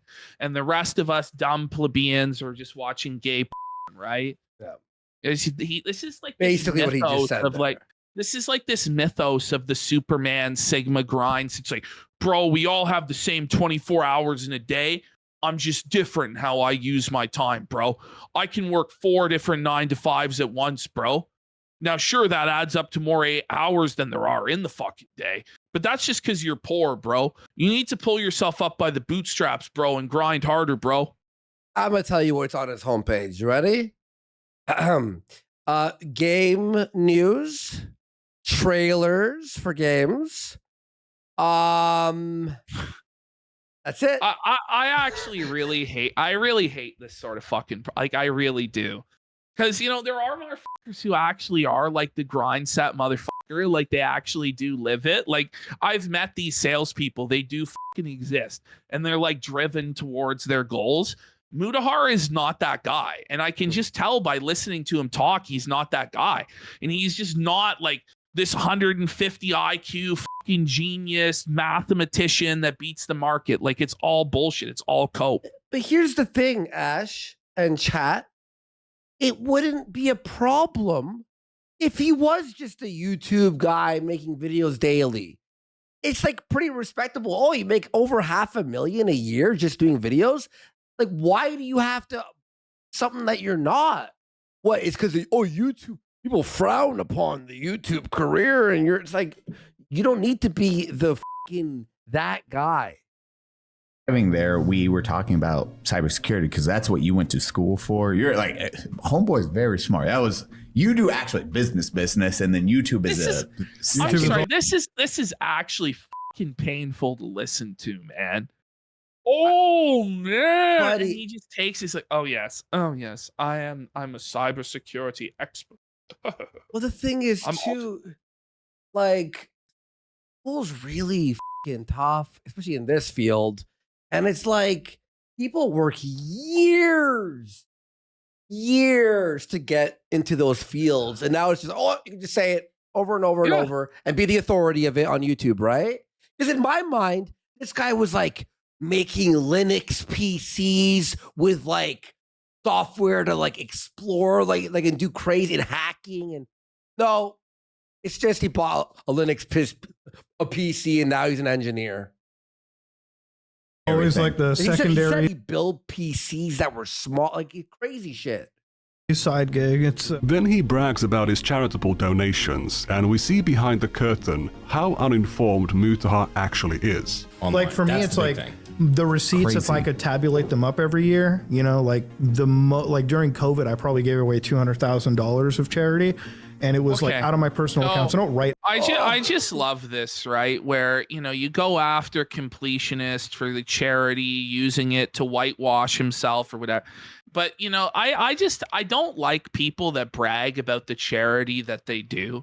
You know, like if you go back to like the Christian Foundation, it's like do these works in secret that your father might reward you. Like it gets way worse.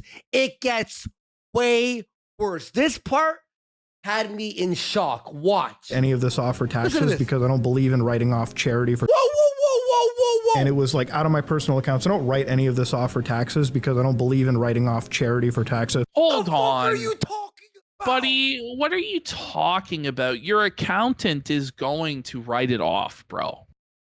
You don't write off your charitable donations? By the way, there's nothing wrong with doing that. There's a reason that well, it's an incentive, of course, but also it's like I'm going to give my money to the government. But hold on, right? Like you're not going to write that off. But if you do, won't you be able to donate even more money to other causes that are good? The CRA needs more money. Or use your money to be able to employ more people, to grow the economy more. But no, it's the Canadian government needs that money more than anything else. Okay. He's acting as if he doesn't write it off. So the government takes that extra money and gives it more to charity. Come on. It doesn't even make sense. It doesn't make sense at all. I think it's a pretty shitty thing to do. It's a shitty thing. How? Is he also, I've heard this now, that the US federal government, you can actually cash app them money to pay off the national debt. Is he the sort of guy that would do that? That's what he's saying, right? Maybe he should take a pledge of poverty and sell all that he owns then. Like, if he's just so righteous that he walks on the water, man. Yo, isn't that crazy, dude? Writing off charitable donations is a shitty thing to do. How? Why? All that means is that the money you donated is tax exempt. It means you can donate more money to charity, as Brandon Herrera says. Yes, it's a pretty shitty thing to do. Well, for me, it's like the more money you can write off, the more money you can keep from the government and spend it better. Yes, instantly called out on how stupid the statement he made was. Instantly. He thinks that a write-off means the government takes the money from the charity. I don't think he's ever. I don't think he's ever actually donated a penny. We need to see the fucking receipts. Where the receipts? Did. Completionist had to show all the receipts. It wasn't just enough that he had a good reputation and was a nice guy, right? Whoa. You know, putting it toward more charity. The money that I How can you be the CEO and also, of a company? You know what? It's not enough to just see this. I want to see on his tax return that he didn't claim it as a write-off. Yeah. Like if you're gonna make claims like that, you can't just say shit like that and shame other people and then not be willing to show the receipts when asked about it. You can't do that. Exactly, bro. Exactly. Well, putting it toward more charity. The money that I How can you be the CEO? Boogie had to pull up receipts and all sorts of shit on this guy's demands, right? This is crazy stuff, dude.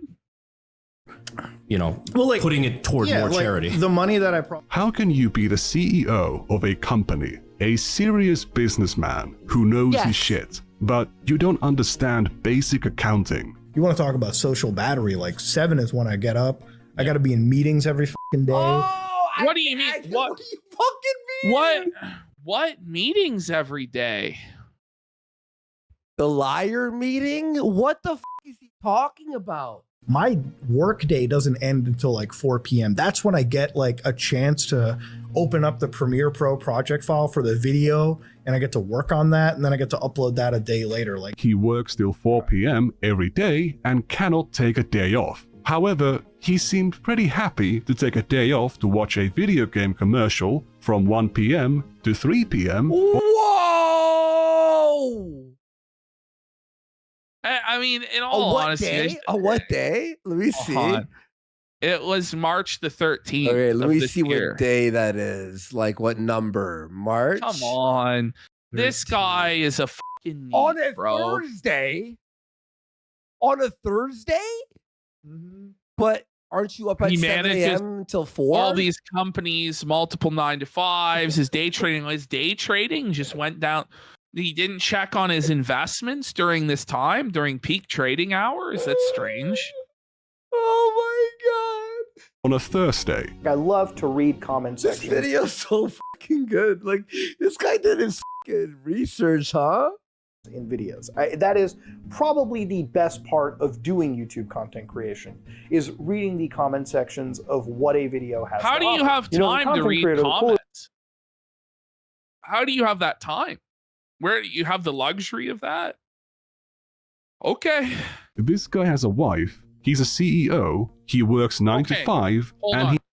Does he actually have a wife? Is that also a lie? Is there proof of the wife's at this point? I question all Dojangles on Twitter. Because he's doing all of this shit. Like, where is the time to spend with his wife and his family and have a personal life? I guess having a personal life is for losers, right? Because they're not willing to give everything to the grind. Okay. Now there is now he's apparently married with her, Dojangles. I don't even know too much about the relationship. I don't care, obviously, but that is I'd true. like to see the marriage certificate. I mean, I don't know. Like, can we see it? Like, I don't know. Like, to what extent do people have to provide proof? Because Completionist and Boogie had to provide a lot of proof. You know what I'm saying? Like, they had to, and they were felted. So, like, where does it end, though, Mutahar? Like, what's good for the goose is good for the gander, right? Like, where does it end? You make a point there. he uploads daily. How do you have the time to read YouTube comments from random people? Check this out. You should be harmful opinions video on his marriage is crazy. I have it in the folder. Is it? So Mutahar said in 2021, before he met Dojangles, he was married already. And you could actually see a wedding ring on his finger. But then, is he divorced? Stop. No, I swear, it's crazy. You guys want to watch that? I'm just fucking around about that. But, it's actually nuts. I think everything in this guy's life is a total fraud. It's crazy. Is it misdirection? Okay, do you want to watch that video after? Because we were going to save that one for Friday. We might, I don't know. We might not get to review text documentary. That's never happening, bud. Review text documentary is never happening.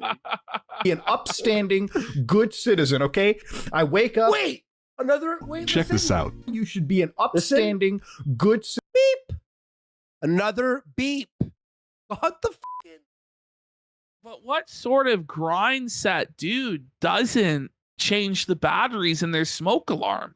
He doesn't take any days off. He's like a superhuman, multiple businesses, day trader, CEO, cybersecurity engineer, computer engineer. But he can't change the batteries in his smoke alarm or hire someone to do it. And it happens multiple times. Okay. Mutahar had the chirps between December 2021 and January 2022. Okay, the fact that you knew that, buddy, that's crazy. good citizen, okay? I wake up, I do my job, I come home. Yeah. Many of the Hold on. Is his Steam gaming history a matter of public record?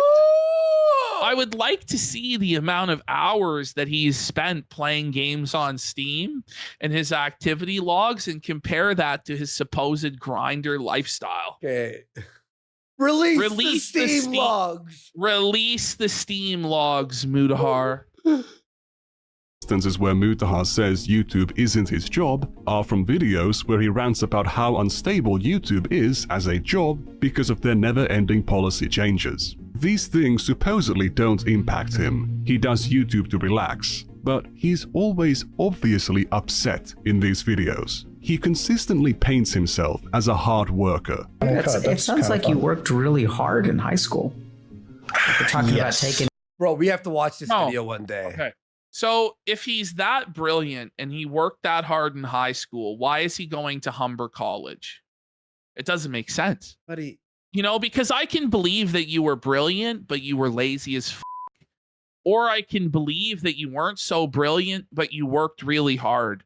But you can't be both brilliant and work hard and go to Humber College, bro. It's just not the case. Like, it's just not. Yeah, Humber's Alpha Falcon for a sub. Let's go. Thank you so much. It's not a university, right? Like, it's not to shame going to a fucking community. Like, I went to a community college like that, right? But it's the reality of it is that you're not a fucking engineer going to fucking Humber College, and you obviously were either not working hard or not as brilliant as you claim to be. Okay. Hamburger College? Night classes, doing community service, like side jobs on the side, like... He has this insane work ethic, but he's also curious about how Destiny can get so many things done. I noticed that you do like a lot of canvassing, like you actually go out of your way. You've launched your own like podcast with like other people to bridges, and it's like, what is next really? Like, how do you kind of manage all that too? That's the other big thing that I kind of wanted to come into, because it's like, it really feels like you're a one-man show, but you're doing like a lot. So Ash, Destiny's interviewing Destiny right now, who basically just live streams and posts videos, right? Which is fine, whatever. Yeah. Now, he's like, how do you manage to do it all?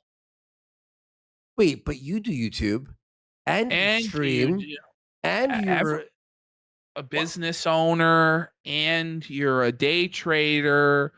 And it's like, shouldn't you be like, I don't know, man. At least be like, oh, I get that lifestyle. I work hard too. You know what I mean? No, it's like, man, this is crazy. How do you do all this? So kind of want. By the way, how do you check notes, live stream and comment on videos? That's not that hard. To come into, because it's like, it really feels like you're a one-man show, but you're doing like a lot of shit and you're managing it pretty well. No. Destiny's too lazy to cook for himself. He's not the workaholic with an excessively tight schedule he can never pull back. If Mutahar's stories about himself are true, he should not be impressed by Destiny at all. Mutahar also often claims that he's an immigrant and equates that to him being poor or his family being poor. He will say his father had to go through medical school twice, not recognizing the privilege of being able to go through it even once. Yeah. And being a doctor, the son of a doctor, and you're poor and underprivileged? It's just one step above Uber driver. What the fuck are you talking about? You don't need to come up with all these hardships you've been through. Everyone can already see your life is a struggle. You're not white, and you still can't say the N-word. He's got this other... That's funny. It really is a struggle, bro. Like, not being white, but not even being able to say it. Like, why even live? Why even live at that point? About not buying anything expensive. Candros, if you're still here, that was funny as really good. That's funny. Very rarely am I trying to pay full price for any of this computer crap.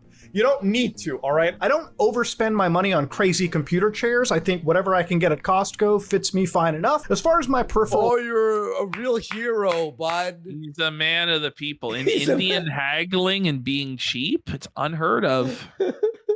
go, I have some SteelSeries headsets, keyboards, and a Logitech mouse, which I think is really awesome. If anything, I overspend on my monitors. He's so frugal, but he also owns a luxury diving watch worth almost 10 grand. Whoa, but euro too. So that's like what, 1,500 Canadian? God.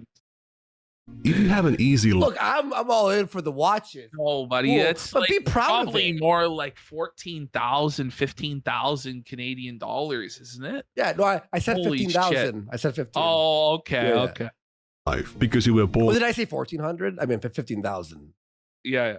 to a rich family. Just enjoy it. If you're rich, just enjoy being rich. Improve your production value. Get some acoustic treatment. Get some monitor arms. Show your audience that if you work hard and succeed in life, you can have nice things. Yes, exactly. Why be? Yeah. Oh, I swear, I'm not like the other YouTubers who buy. Buddy, I buy games and OLED TV if I have money. Like, just be proud. Everyone out there, if you work and you buy something, be proud of it. He's like, no, I swear, I'm not like these other YouTubers. I don't buy shit. And then you have like wide screens behind you, 14 monitors. I don't understand, because is he supported by viewer donations to where he has to pretend to be poor, or is it mostly just? Yeah, it's mostly AdSense, right? It's so why all AdSense?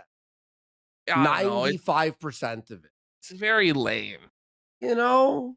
Why not? Well, So- it's to be higher above other people. You Oh, know? Meanwhile, he's got the ROG, the Steam Deck, the Switch 2, all next to each other, next to an OLED monitor, ultra wide.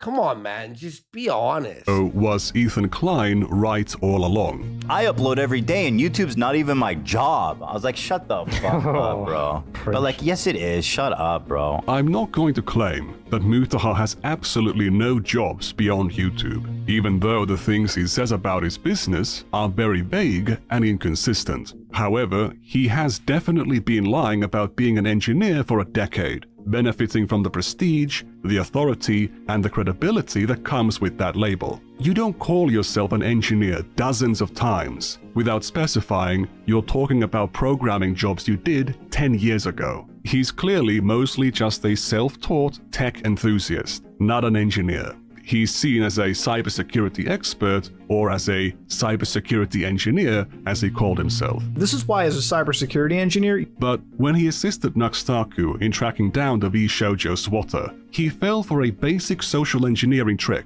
where the swatter, who was a minor, pretended to be one of Nux's fans who knew the swatter in real life and fed them a bunch of bogus information. I appreciate the random fan who was in that Discord server that Oh no. But he's a cybersecurity expert who was tricked by a child. Right. Right. He's a script kiddie, right? Yeah. actually contacted me and reached out to me about this stuff. Oh my god, you guys are legends, honestly. V-Shoujo's cybersecurity expert knew this was bullshit. The cybersecurity engineer did not. Mutahar doesn't do drama content anymore because it's all needless negativity, and YouTube isn't his job. However, he still weighed in on the pirate software drama. Yeah. Because it was profitable, right? Yes. After videos about it began going mega viral. What insight is Mutahar, the computer engineer who knows all of this shit, going to weigh in with? No. Right now, as a video editor, I do more engineering now, so back-end programming for effects work. I'm working on a new codec for video right now for H.265, so we can actually transmit better video quality at higher resolutions. I'm actually... Bro, this is the craziest. Ashton, try to keep up with this, okay? I dare you. Okay, he's making a new codec to increase video, whatever. Okay, now watch this. doing something which I want to sell to Microsoft at some point later Hold on. on.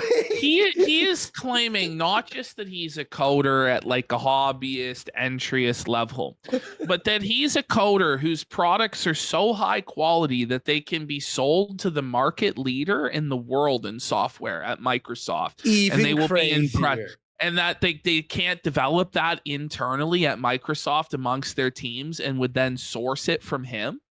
Like, that's what we're meant to believe. So I've been designing AI toolset that basically you can inject, hopefully, into like video tools, and this is gonna be like video games or whatever, right? So it's like, what? Let's say that. Wait. No, the AI tool set that you hopefully will inject into video tools for video games? Huh? I don't know anything about this stuff, and that doesn't even make sense.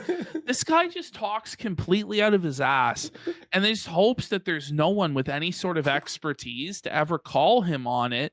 And it's one thing if you're just like a normal guy talking out of your ass, but he actually pretends like he's this accredited professional that is like an authority on these things. This is wild. Yeah. No, he's not talking about rendering pipelines. He's going to eventually lead to AI upscaling in games. This in 2019. You know so yeah. They nailed it in chat. What this is the techno babble in Star Trek. Yeah, bro, the photon responders on the frequency of the magnetic aura radiation, Spock has allowed the Romulans to board the ship and bypass the shields. Wait, Ash, you've never injected AI tool sets into video encoders for games? Huh? No. What are you, a noob? Let's say that Microsoft backwards compatibility, right? So I had this tool idea. This is kind of what I got going in my head. So I have this idea, and I hope to one day sell it to Microsoft, right?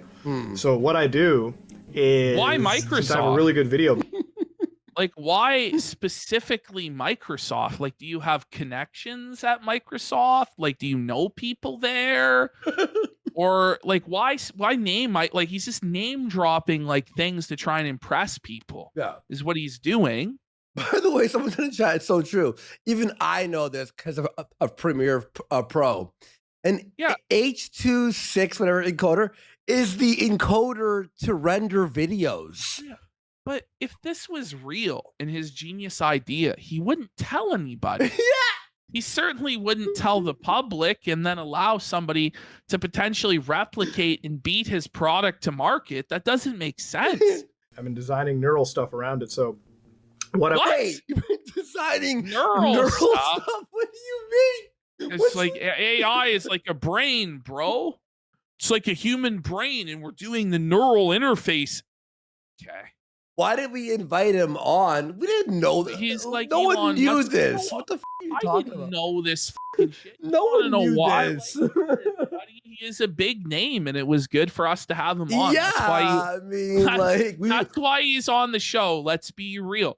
And he reached out, and like it's honestly for us, it's rare to have somebody who's we made big fun of him want to come on the show. Like that's the truth. And we made fun of him about not knowing anything about Ricada, and he was willing to hop on and learn about Ricada. So we were like, he was like, oh man, I was just wrong about this, and I don't know, this is crazy, and maybe he'll be able to find some way out of this.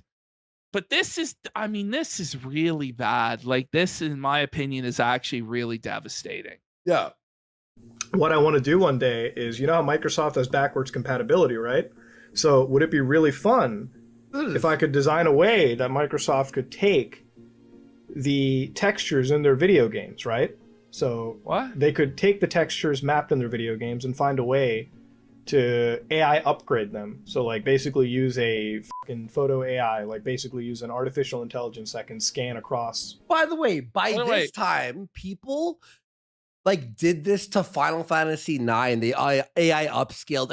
Like it was already like a done technology. It's like, yeah, like what are you talking about? I remember people saying shit like this, like the power of the cloud for Xbox One, and like the X10 would be able to dynamically upscale the graphics to be better than PS4, and it was all just cope and bullshit. Yeah, it's like a GTA mod. It's like, but he's gonna create the injection into the encoder that just AI upscales everything. What? All these textures and just fucking upscale them to like 4K, 8K, whatever they want to go to, and make games look better without needing developers to make this was already done by that time, by the way, when he's saying this. All right. Yeah. That could be an idea for me.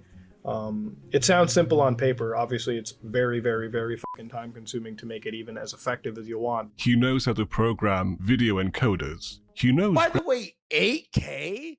You're gonna upscale Mario 64 to 8K? Are you insane? For what? Why? For what? Yeah, for what purpose? Why? It sounds a little pointless, doesn't it? Graphics APIs and AI tools in 2019. What does he know in 2025? What can he add? One of the code bases that we're looking at over here is this falling particle. Now, there's a lot of numbers that are being dropped in here, and one of the things that you'll tend to see By the in way, Pirate Software's code is magic number abuse. This is straight up stolen nothing new, from nothing that Coding Jesus did. Coding Jesus. Now, remember when I brought this like that to the show? I said, I don't understand anything about this shit. Go watch that guy's video, right? Muta just took what he said and then just reset it on his video. Wow. Say in his video, which Mutahar keeps mentioning. There's nothing wrong with having shit code, right? There's nothing wrong with being bad at it. I'm not a fucking great coder either. So I'm actually doing something which I want to sell to Microsoft at some point. That should be the end of his career, honestly. I mean, for real. Like, that's it's unbelievably dishonest, bro. That's crazy. I don't even know. Like, he has to respond to this, and he has to. Yeah, he's gonna. But the thing is, right? He's not going to. He's not. This is actually more. What's crazy though is he responded to the Con shit and apologized to the wrong person, and then deleted the video. Yeah, and then deleted the video. He was willing to do that, you know, as radioactive as that situation is. But then he's not willing to address this. So you got to realize how damaging he views this, right? Later on. But I'm also not claiming to be this crazy fucking guru hacker expert in the world. Yeah, for the past 10 years you've been claiming to be an engineer, a computer engineer, a computer science engineer, a cybersecurity engineer. You fuck with code. Dude, I'm a fucking computer engineer. I'm a YouTuber. Why are you asking me? You do programming as a hobby, but when it comes to showing your knowledge, you only know the basics. Now you're here judging someone for inflating their credentials. Yes! At least Pirate Software's lies didn't break the law. At least he actually worked at Blizzard for 7 years. See, that's what I was talking about. It's like, yeah, Pirate Software is cringe and there's a lot of weird shit with him, but it's like, nepotism and he sucks, but I don't know. Pirate Software is getting exactly what he deserves, whereas Mutahar is still being held up as this sacred idol, this sacred cow that we all have to respect as like the Pope of YouTube who passes judgment and blesses others. Like, it's wild. Now, I still think Pirate Software is a piece of shit, like a horrible guy. Well, that's what I'm saying, yeah. But yeah. Again, when you have an ego, you gotta be able to... not Pirate W. An L for Muta does not give Pirate a W, okay? Well, yeah. Match it with the skill. And unfortunately, it doesn't seem like that skill is all the way there. Unless that skill is making a whole lot of spaghetti code.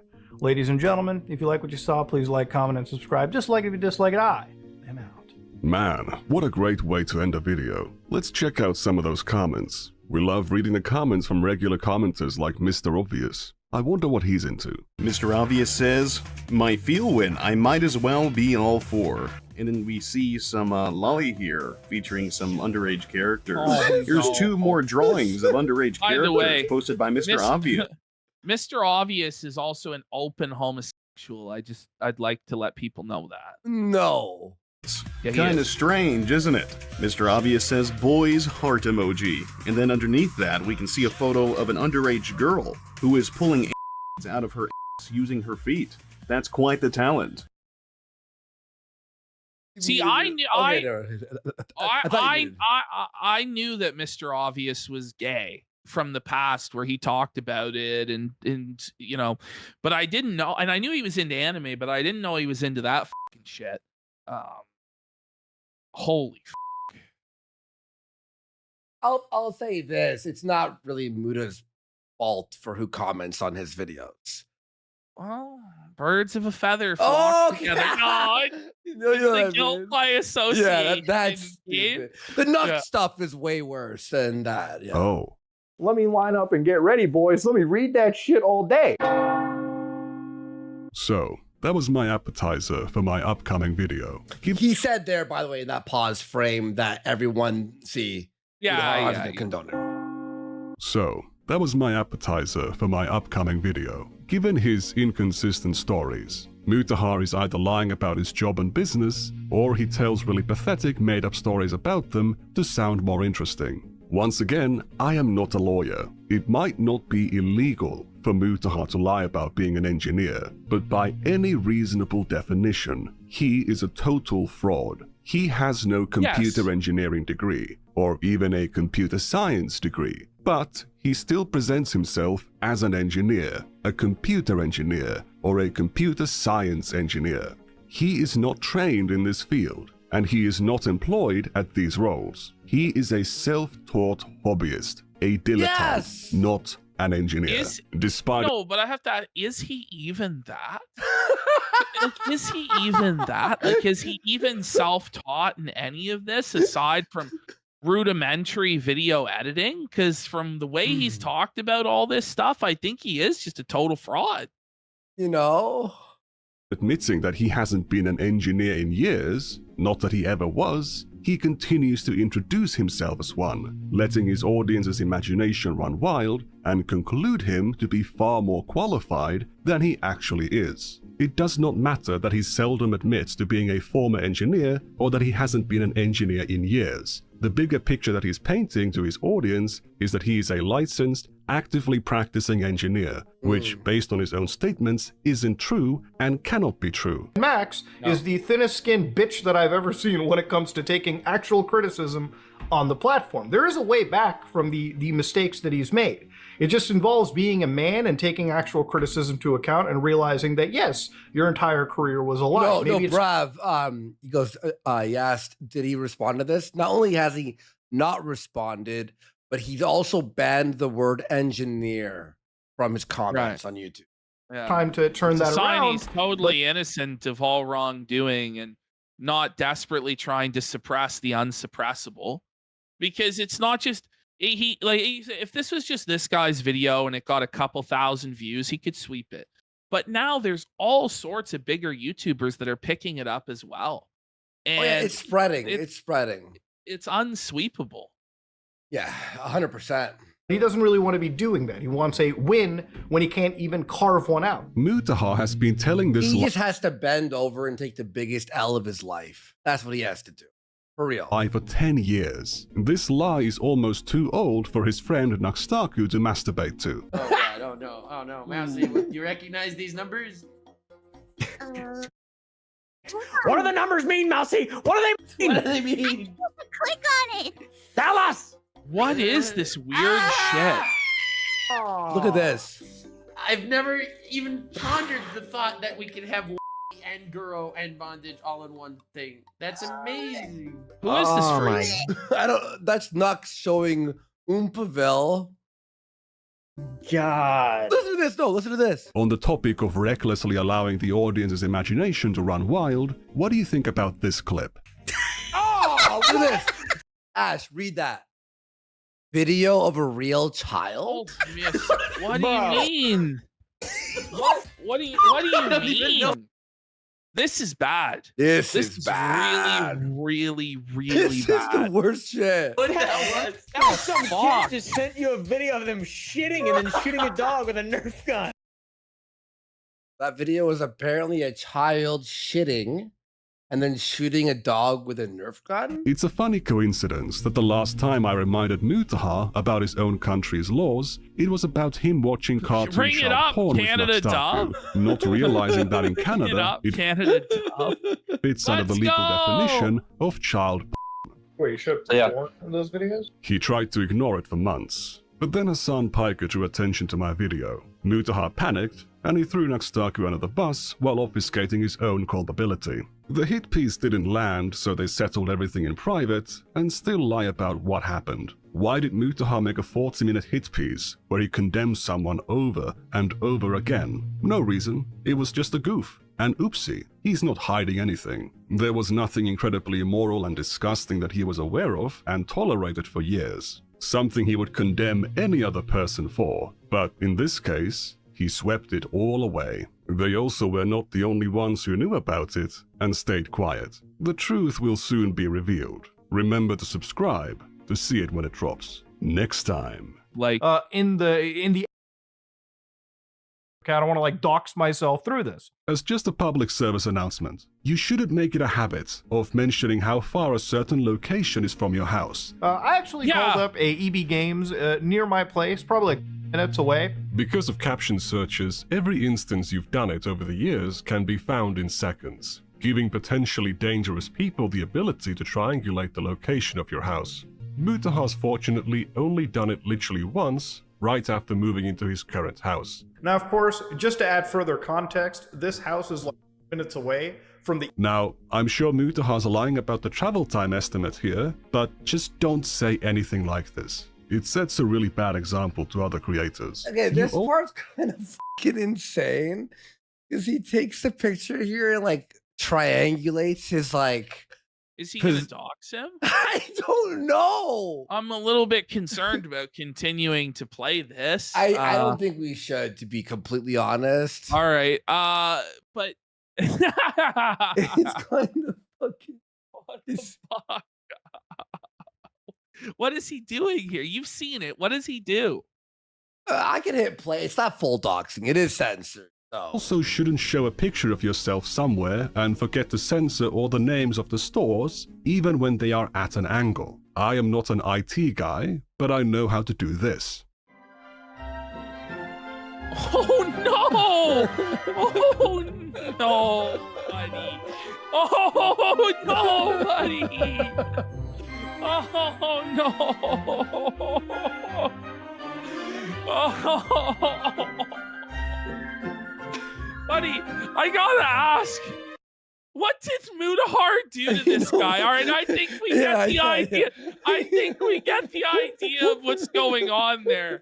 What did Mutahar do to this fucking guy for him to felt that's this kind, bad? That's kind of too much, bro. Is he here? Like delete that whole section. Bro.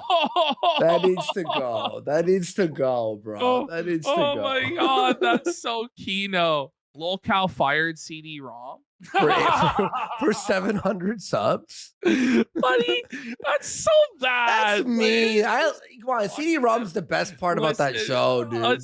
He deserved to get fired. The worst part is he's not really fired. Nobody's ever really fired on Lolcow Live, other than Review Tech, who actually is. Oh no. Airsoft Fatty apologizes to Ian and Anissa? It's got to be clickbait, right?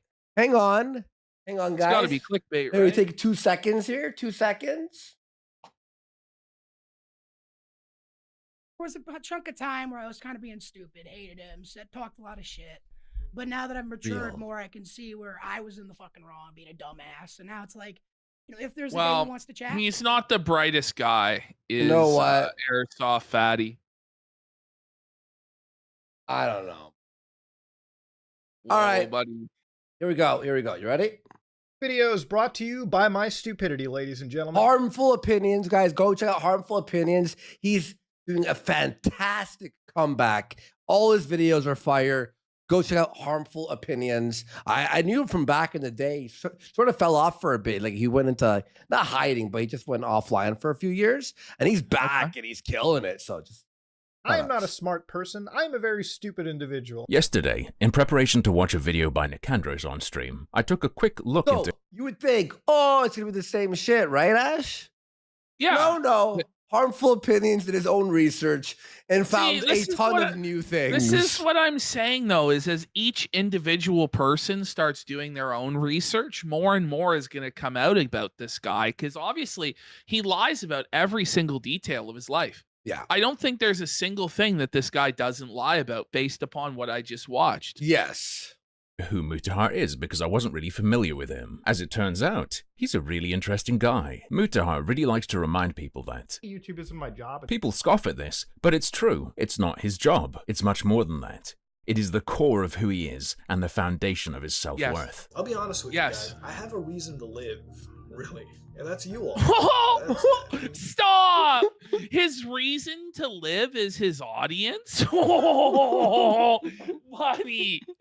I don't know what to tell you, but the audience is very, very fickle, Muda. And you're about to find out just how fickle the audience can be. And I'd say right now it's felting time for you, buddy. Like, might sound your weird, whole but- reason to live is based on the validation of completely anonymous strangers online who watch your videos while they take a dump or do like a more productive task. They listen to it in the background. Jesus. You might be like, what are you trying to say? No, that's the truth. I have a reason to really go on living, you know what I mean? Other than that, what else did I have forward to look to in my life? I hate this shit, bro. What do you mean? Man. Go to the gym, learn a hobby. You like playing games. What about your family, bro? Yeah. Come on. No friends? Learn to develop games or have fun. Have a little hobby or something. Sad. No wonder he lies and lies to try and build himself up to be something he isn't. Because deep down, he's obviously very unhappy with who he is as a person and believes that he is like a loser. Because he says he has no reason to live other than a YouTube channel. Come on. What about his wife? Now, this was 11 years ago. Yeah, this is before you met her. Yeah. Yeah. Job and whatnot, just becoming the standard 9 to 5. Being watched and adored by strangers on the internet is entwined with his mental health to a disturbing degree. You're important to me, If I ever lost one subscriber, I feel heartbroken. If I do lose. Okay, that's got to be a lie. If that's not a lie, you need to seek out some form of help, dude. It means that every single person's opinion matters to him. Listen. And what you have to realize with this is that you can't please everybody. People even rejected Jesus, okay? Not everybody is going to like you. And, it's like people move on from people all the time. Broken because that's one person who used to like what I did. And they're gone. He's wise not to say so much anymore, as any normal person will find the sentiment quite sickening, but I think deep down he still views his subscribers as literal family to him. I'm not even kidding. I'd die for you. Because you all mean a lot to me. What? You have to realize. No, listen, that's a lie. What did he say? I'll die for you? He said he would die for his subscribers. That's so manipulative and so far beyond even what parasocial is. That's sickness, dude. That's like trying to build some sort of a cult or something like that.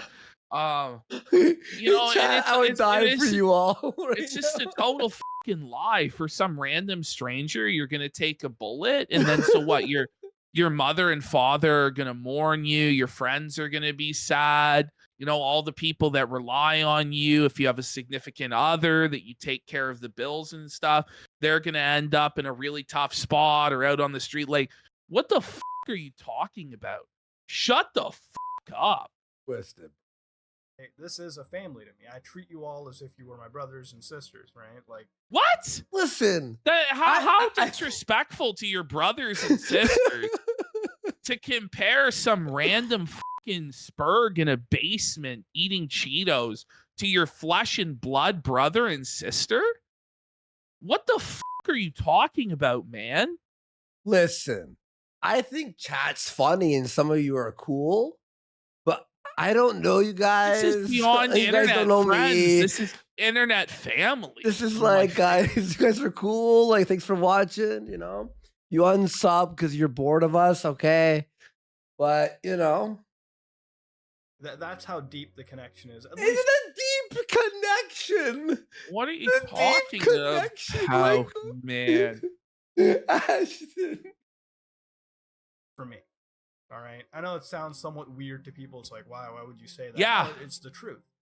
No, it's not. I love you all. Before you complain that the tidbits we'll be trolling through today are 10 years old, I'd like to remind you that that's still more recent than the Pirate Software-esque high school Nepo daycare Mutahar apparently still uses to big himself up as being a professional engineer with. I was basically finishing up my He's going in hard. And everything. Yeah. At the time, Wait. I okay, yeah. worked little computer programming job. I worked as a pen tester, you know what I mean? Like, I got into the whole thing early. I had a couple connections. Or perhaps his claim... A pen tester? Oh, so he was a Nepo baby himself. He had connections in order to become a pen tester? Okay. What's a pen tester?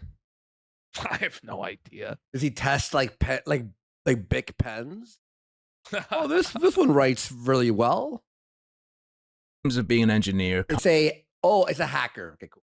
Oh, okay. From the job he quit in 2013 to pursue film when he was 18. He smokes vape pens all day. It's pretty good. He tests how far dildos can go up his ass. Penetration tester. Yeah. Presumably the awful bank app programming job you may have heard him mention. So for me, I left that job. You know, I left I left all that kind of stuff. I left a soulless career. Wait a second. And I jumped. So you were a hacker, but you didn't understand the game code in Pirate Software Spaghetti? By the way, like, how demeaning to the audience. Like, oh, it's a soulless career. Like, it's a job, man. Like, it's not. I'm living my passions. I'm Peter Pan. Like, most people. What the fuck, man? Yeah, Chicken Joe, it's you're hired by someone to check left a career at 19. I was really ground down by the 6 months of work I put in at the firm. By the way, for that type of job, right? From what I hear, they get people who are like really good hackers, and they go, "All right, try to hack into our website," and then that's what they do. But you have to be a hacker for years to be accepted for that job. I don't know. There's a lot of people who that would be their passion, would be to be in cybersecurity and testing these systems and stuff like that. I don't know. Yeah. I don't even believe any of this shit happened, to be honest. Yeah, it's sketch. On to film and TV. Then again, maybe none of this is where his claims of being an engineer come from, because back then he called the career path that of a blue-collar computer programmer. Did you know that he didn't actually start... Bring it back. Yeah. So let me see this here. So he got into York, he got into UFT, he got into Guelph, but he went to Humber College. What the? But his father is a doctor who would certainly have the money for him to go to all these places that are certainly a lot more prestigious than Humber College. You apply to 5 schools. I think I remember it was 5 schools, right? Usually in high school, you're doing applied or academic. If you're in applied, you're applying for college. Academic, you're in university. Like, why would you apply to U of T, Guelph, York, and Humber? That makes no sense at all. It doesn't add up at all. Like, I went to like Sheridan. It was like Humber, Sheridan. It was like all the colleges, right? This makes no sense. That of a blue-collar computer programmer. Did you know that he didn't actually start calling himself specifically an engineer until over a year after he stopped studying to become one and started pursuing film instead? As far as I can tell from public record, it's only in 2015 that he switched from saying he was a programmer to saying he was an engineer. At first a dead-end computer engineer, but over time, somehow for... Dead-end computer engineer. Right. Yeah, there's no advancement, no opportunity in that path at all, right? Fuck off. some reason, it morphed into a source of pride and, more importantly, credibility, and he clearly became very attached to the title. I'm an engineer. I'm a fucking engineer. I'm a goddamn engineer. I'm an engineer. I'm a fucking engineer. I'm an engineer. I'm only an engineer. Oh, I'm an engineer. So I'm an engineer. I'm just an engineer. I'm an engineer. I'm just a fucking engineer. We saw this part. I'm a fucking engineer. I'm an engineer. I'm an engineer. As an engineer. He's showing the years on the bottom. I'm just a dumb engineer as an engineer. My engineer asked, but as an engineer, I'm just a fucking dumb fucking engineer. Like I told her, like, I'm an engineer. I'm an engineer. As an engineer. I'm an engineer. As somebody that is an engineer. As an engineer. I'm saying I'm the number one engineer. As an engineer. As an engineer. As an engineer. I'm just an engineer. Speaking as somebody that is an engineer. I'm an engineer. I'm an engineer. It would seem that the further he gets from being an engineer, the more of an engineer he becomes. I have to agree with Nick Andros that it looks very strange. It looks even stranger, though, if you happen to be aware that in 2014 he made a video where he claims to have worked in video editing, film, and TV for 4 years. Wait! I don't know, I work in the video editing industry, and I work in the timeline doesn't add up. There, I get a lot of work, thank God. I'm a kind of guy who hasn't had a vacation in about 4 years now. Come on, Bro, man. you're a YouTuber, dude. Come on, dude. Buddy, You play video games for hours and hours and hours. Buddy, the new Assassin's Creed, I'm pretty sure. Buddy, if you have enough time to waste on that garbage, recognize that even Dark Side Phil didn't have the time to play that crap and rage quit it. I know for a fact that he made it to Cosmo Canyon and Rebirth, which is probably 80 hours in. Because he took a screenshot and went, oh, this game is beautiful. And then I'm like, okay, it's 80 hours minimum. He's beat Cyberpunk, he claims, 2 or 3 times. This is crazy. No, I love Cyber. I think it's a great game. It's fun to shoot people and all that stuff. But he's beat it 3 times. I'm just saying.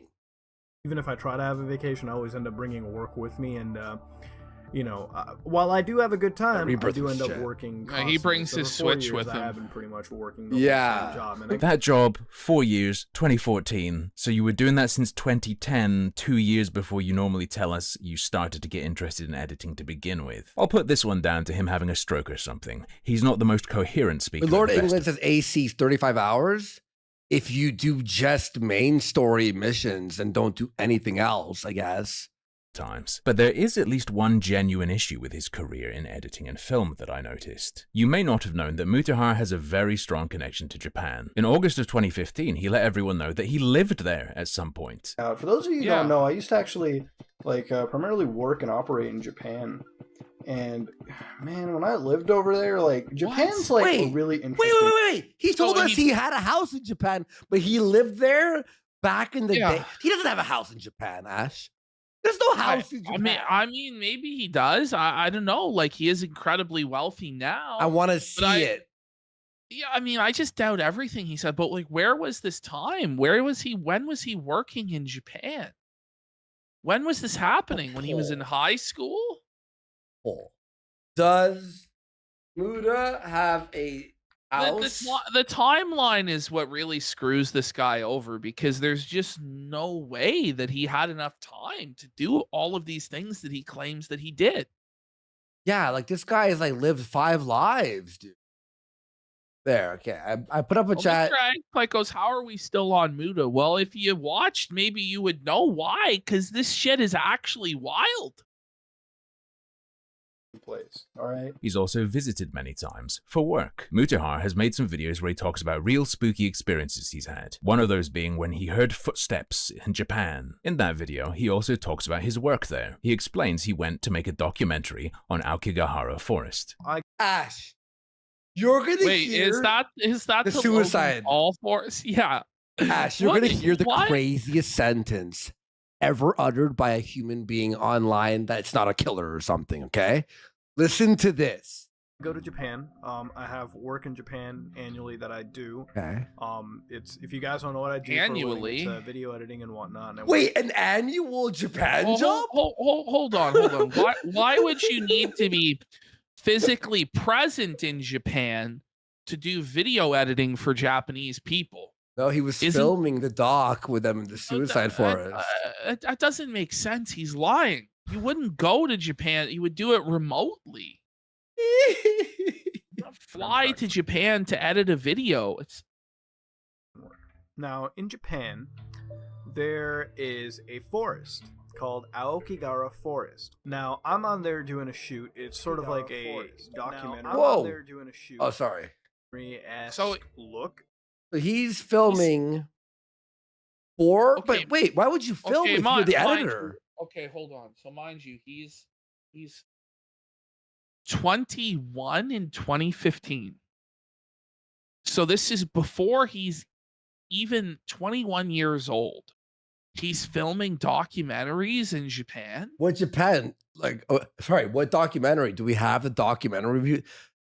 Is it released? Can we watch this doc? Can he speak Japanese fluently? First of all, Japanese people, from what I understand, are very notorious for only hiring their own, and they don't really like foreigners, right? And in fact, I'm pretty sure in Japan, they're incredibly racist towards Indians. They are, and black people. Yeah. Yeah, so why would they specifically bring over an Indo-Canadian guy who doesn't fluently speak the language to be a documentarian in the suicide forest? Well, it's crazier.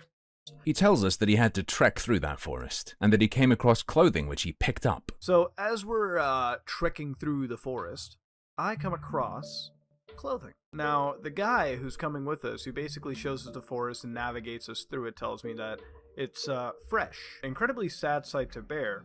And I picked it up and I held it for a little bit and I, soaked it all in. It might be. By the way, how would you know it was fresh clothing? What do you mean fresh?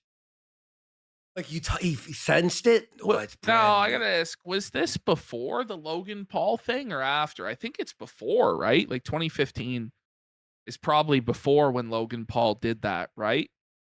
And you picked up some dead guy's clothing?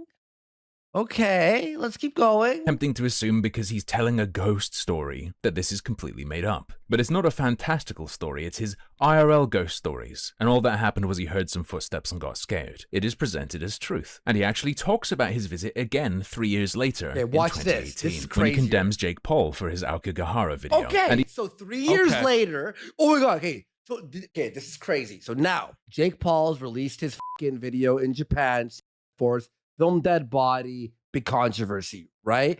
So now, one up, Jake Paul, Ashton, guess what he says here? He says something interesting.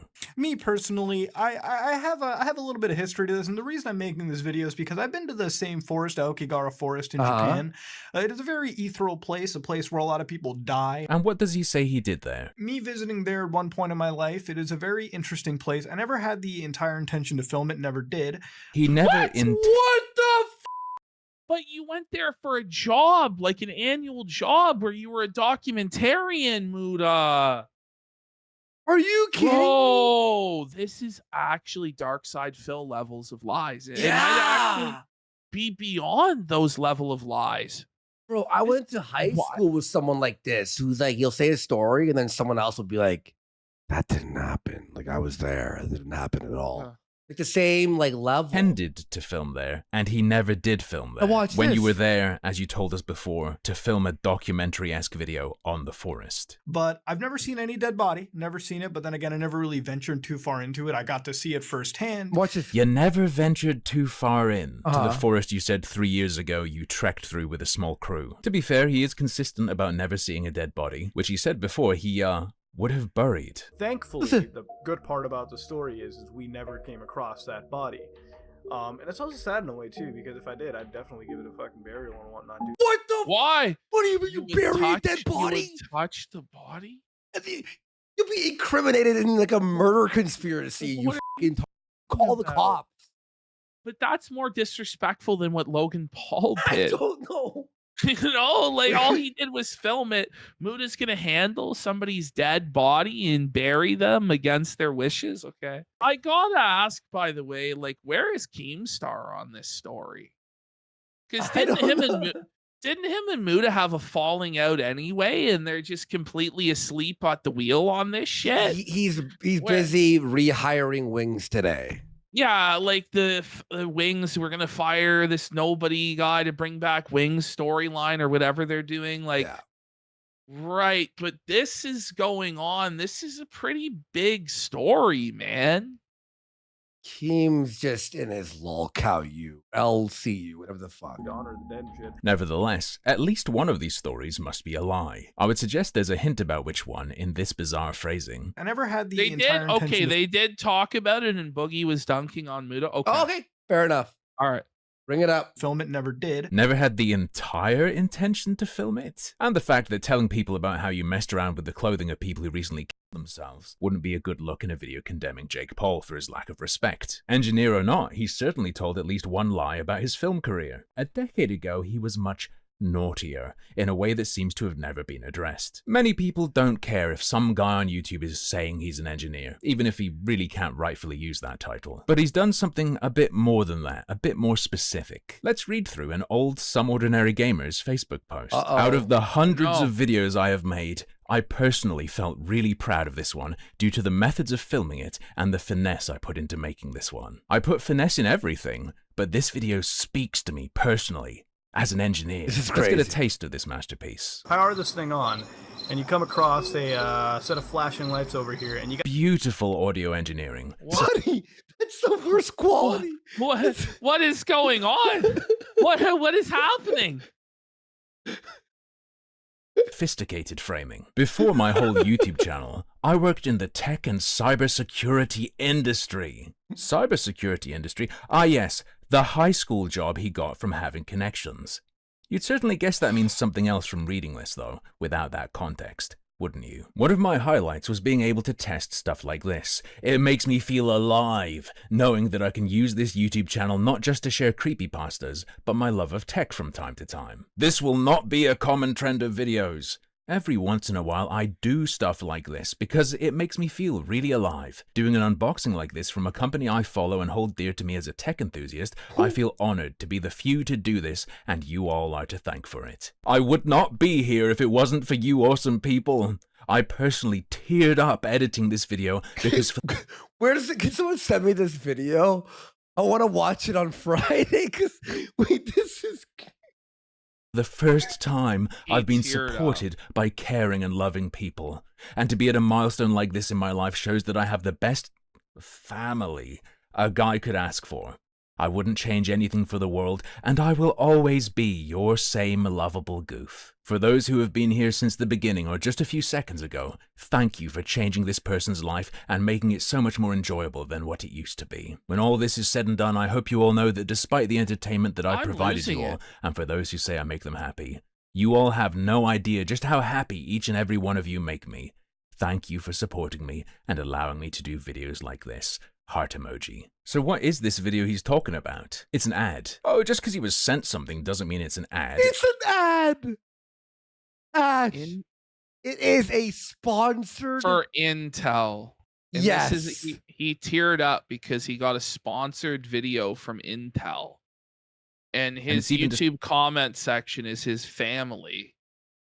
I mean, disclosed in the title that they sent it to him. No, it's a full-on ad. The disclosure of that fact is just hidden below the fold. Muta used his claim to be an engineer.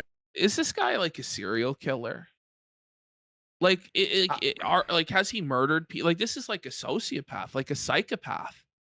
This person is like very obviously mentally unwell, and very manipulative to like a very scary degree. Not only does he claim he was an engineer, he specifically states that his work as an engineer involved playing around with the latest PC parts. To big up Intel, the company that's sponsoring this video, he claimed to have direct expertise with parts like this. The two jobs I'm aware of him claiming to have had before he started YouTube were the high school penetration testing one and programming bank applications. Penetration testing.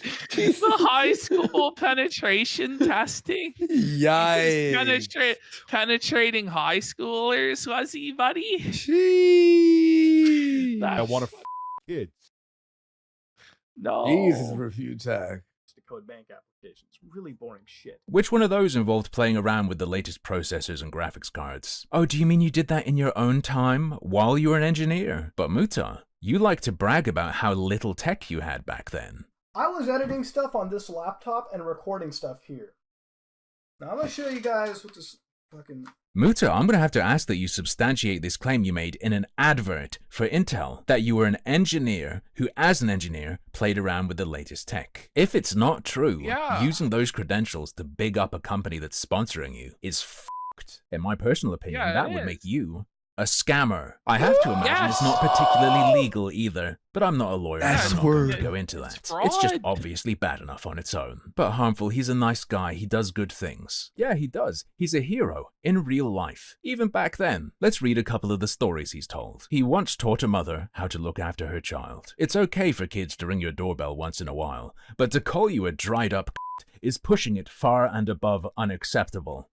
I go to this child's mother, repeat the phrase, and she goes of to defend her kid. Rest assured, I taught her how to f***ing parent. You like went and parented someone else's child for knocking on your First of all, why would a child call you a dried up? What does that like? What are you talking about? Like, you're a guy. Like, I don't It's weird. He's a philanthropist. This may not be gaming related, but I feel it's something to share. This morning while coming home from my office, I saw a wealthy individual talking down to someone that was homeless. Simply Buddy, for the reason. these are like those like AI generated scam Indian videos where they like the tweets yeah, and replies? they like tell stories about how like they have like moral lessons in them. I'm not sure if people have seen. Are they Diharman? Is that what it is? I'm pretty sure that's what I'm talking about. Darman. Darman. Yeah. You know, I know exactly what you're talking about. Yes, that's exactly what I was talking about. Yes. Yeah, poor family becomes overnight billionaires. Stuff like this. Girl ashamed of her gap teeth. Teenager is teased for going bald. People knew exactly what I was talking about. Yeah, sorry. You could. This is exactly what this is. And therefore was a better fit to society. I did everything to this man to shut him up, short of getting violent. What, did you let him up? This is literally the story. Oh my god, it's a Diharman. Like, it really is. I suspect there's another spectrum you're on too, brother. The way some people treat others is absolutely horrible. No one is a better man or woman simply because they have more. So many factors go into that. Money does not define you as a person. I ended up giving this man what he considers a small fortune. $130. Yeah, I'm sure you gave $130 to a homeless guy who was getting yelled at outside your office. What the I can't even, like, how do you write this stuff? And like bragging about giving a homeless guy money? Like, what is a wrong small with fortune? You, dude? $130. My wallet. The individual was very grateful for it and proceeded to hug me. A homeless man hugged him. Guys, like, are we gonna? That's gross. First of all, I can't even. Saint Mutahar, beloved of the homeless. Now, I didn't give him money simply for being homeless. I gave him money because it was the human thing to do.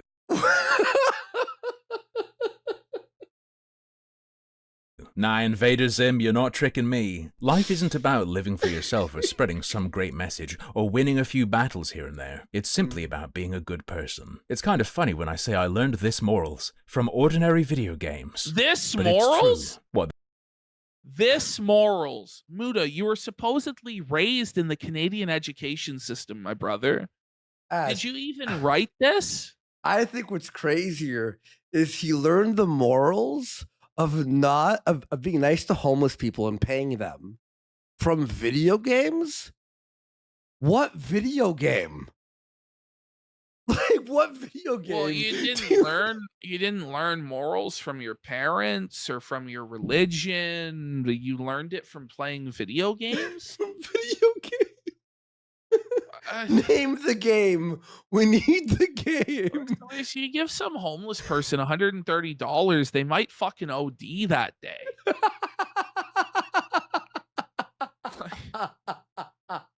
What, the rising price of AAA? Is that why you gave him $130? Okay, look, Harmful, please. It's pretty cringe, but he doesn't deserve this. Think of his health. Think of his heart condition. You know that stress gives him cancer, as he explained in 2014. What? For those out there, I've had a bad couple of days as of now, and why I've been unable to stream.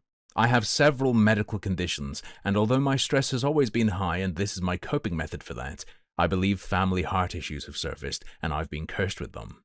I also believe that cancer could be involved as a potential factor in this. So he's actually Boogie. It's like poetry. It fucking rhymes. But it was 10 years ago, so it was buried. But he was actually pity grifting, dry grifting his audience by saying that he could potentially have cancer. Why would you even say that? Look, because he wanted to get pity donations and engagement is what it is. So, you know, I've had family members, extended family, who have had cancer and died. This is like me saying, guys, I might get cancer soon. Because he might have heart issues and cancer issues, but he has no evidence for any of this. What? What? Guys, we're going to need the cancer goal, okay? He criticized Boogie and I'm not kidding, this is actually the exact same thing. Saying that you might have this, but you don't. Like, coming. It's coming. Situation. Yeah, I won't joke. And he's, by the way, he's 20 years old talking about having heart issues and cancer. I mean, there are people who are 20 that do have sadly those issues, but it's very rare.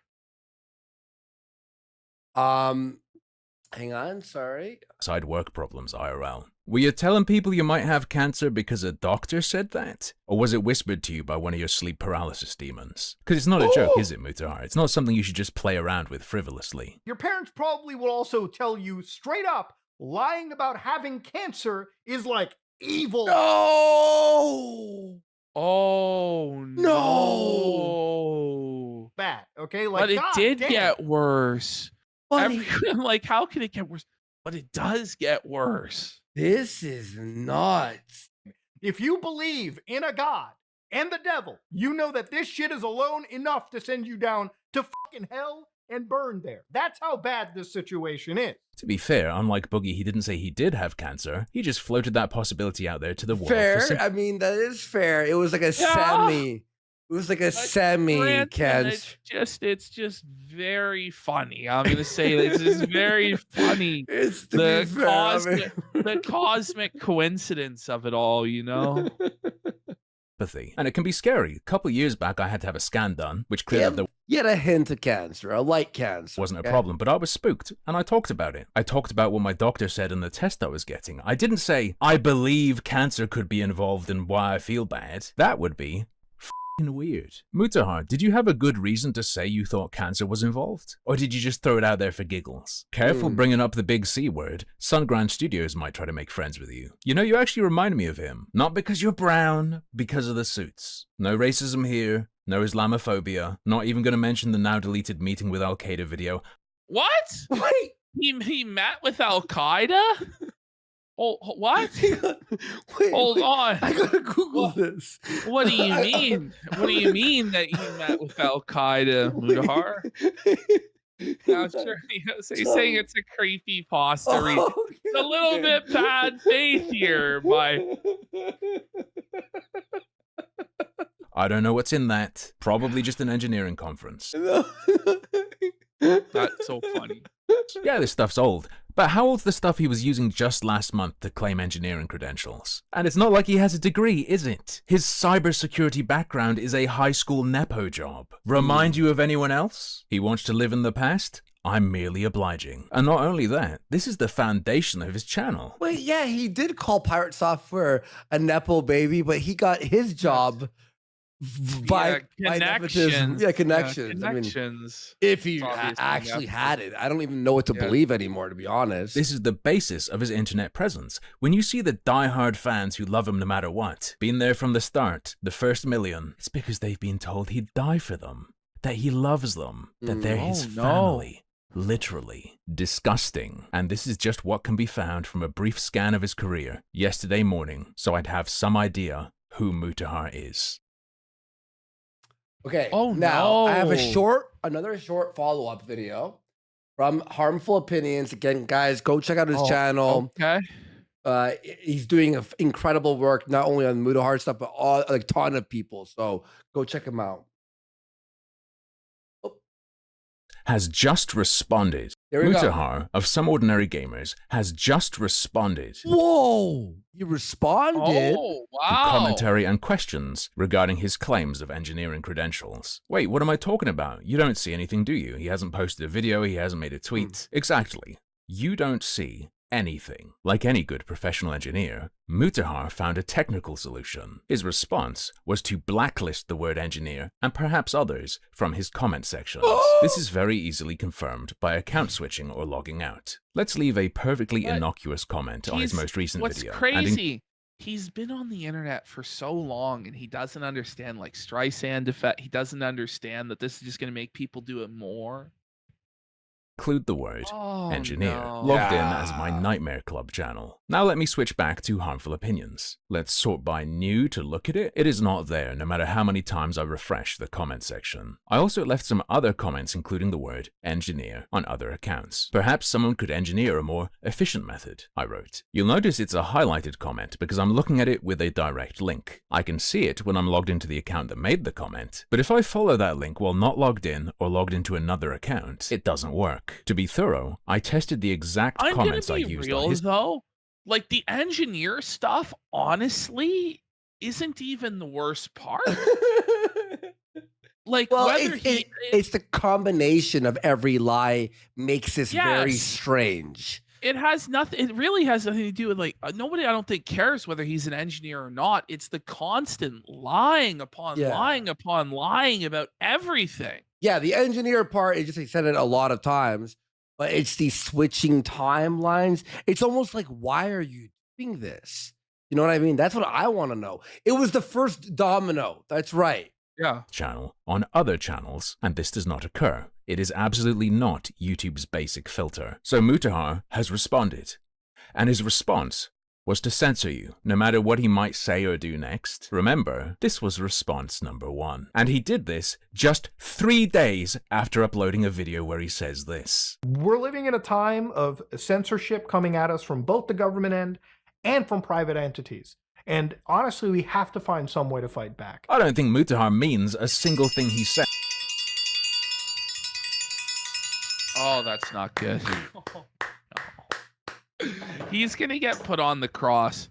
He really is. It's not gonna be good. The sharks are gonna feast on him, buddy.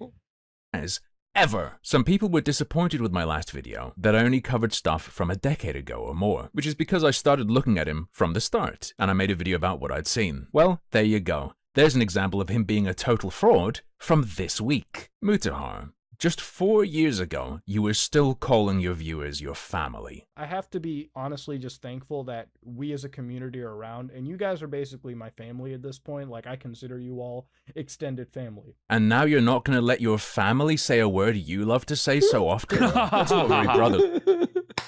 Is he gonna That's funny. going forward? Is Mutahar gonna continue to claim he's an engineer No. or cybersecurity? He has to, though, right? Buddy, Of you, is it? Do you remember I imagine saying he this? will, right? Like he can't back off of it now. 4 months ago. Yeah, I'm honestly serious here. Like, if my comment section didn't exist, I would live a much depressing lifestyle. I love much my YouTube depressing comment section. I lifestyle? actually really love you guys. Like, so does much this beyond- guy actually know the English language? Like, he's a broadcaster for a living. This is ESL shit.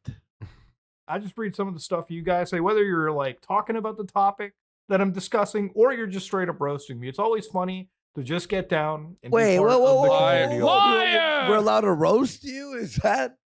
But not by saying engineer, even though he said the word engineer 1,000 times at least.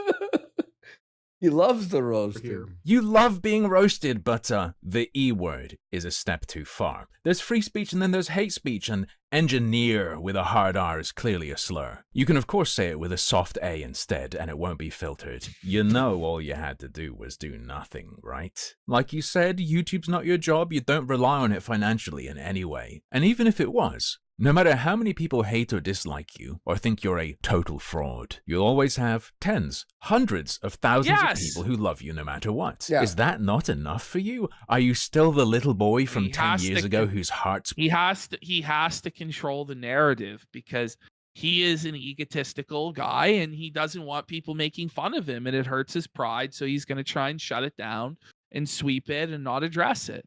Yep, definitely. broken when someone unsubscribes? If I ever lost one subscriber, I feel heartbroken. I guess so. Now, the odds of Mutahar seeing this, I would assume, are very, very low. But I really hope... Bullshit. Harmful. Listen. He's watching. Oh, trust me. He's a watching. If we did a short poke at him on our channel when it was at like 20K subs and he messaged us the next day. Yeah, he's watching Harmful Opinions then, right? Yeah, and let's he's see. watching everything about himself. He's probably, And he's probably obsessing watching over it. now, and I hope he's Honestly, really thinking about it. He could just have ignored all of it. You know, adding the filter is not a good move at all. Yeah. It's a really bad move. Mm-hmm.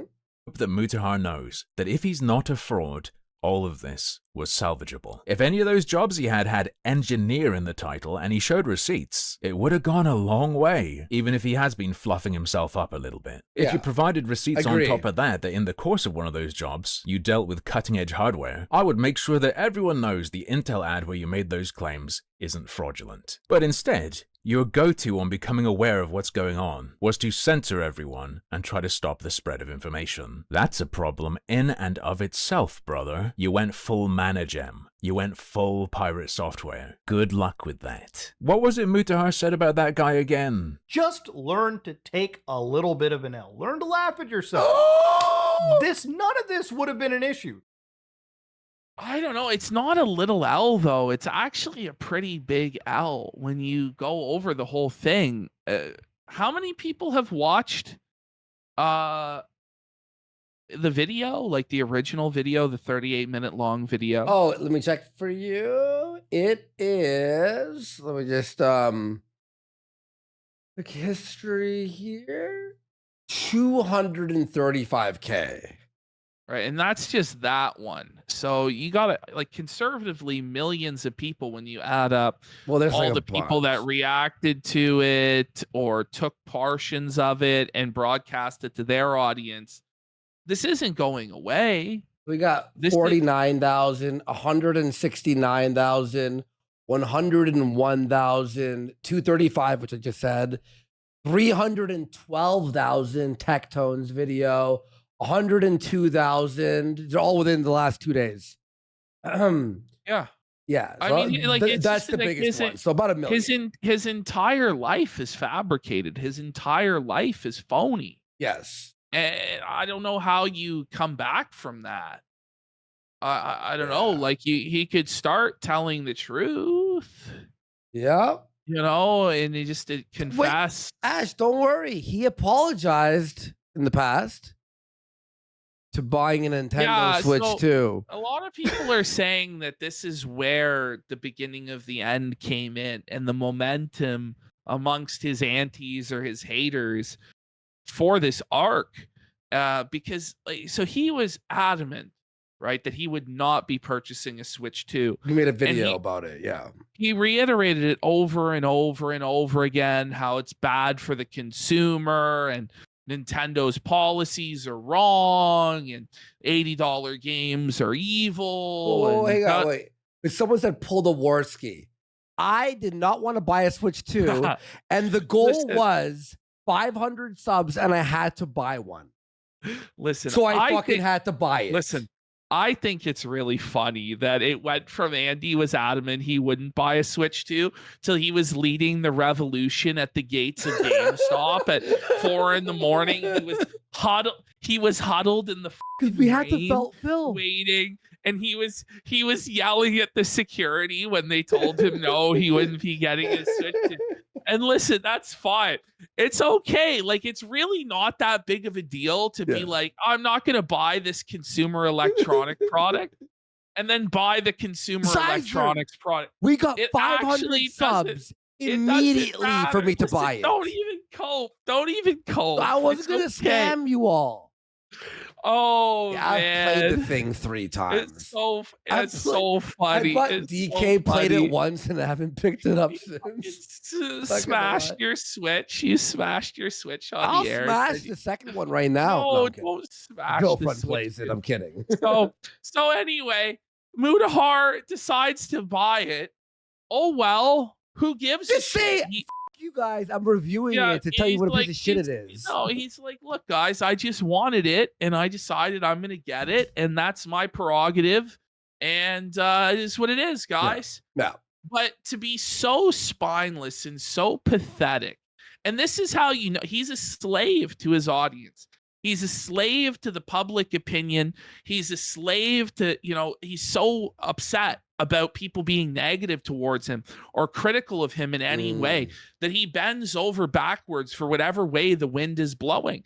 And, if you go back of the Nux Taku shit, it showed how spineless he was, apologizing, backpedaling, flip-flopping.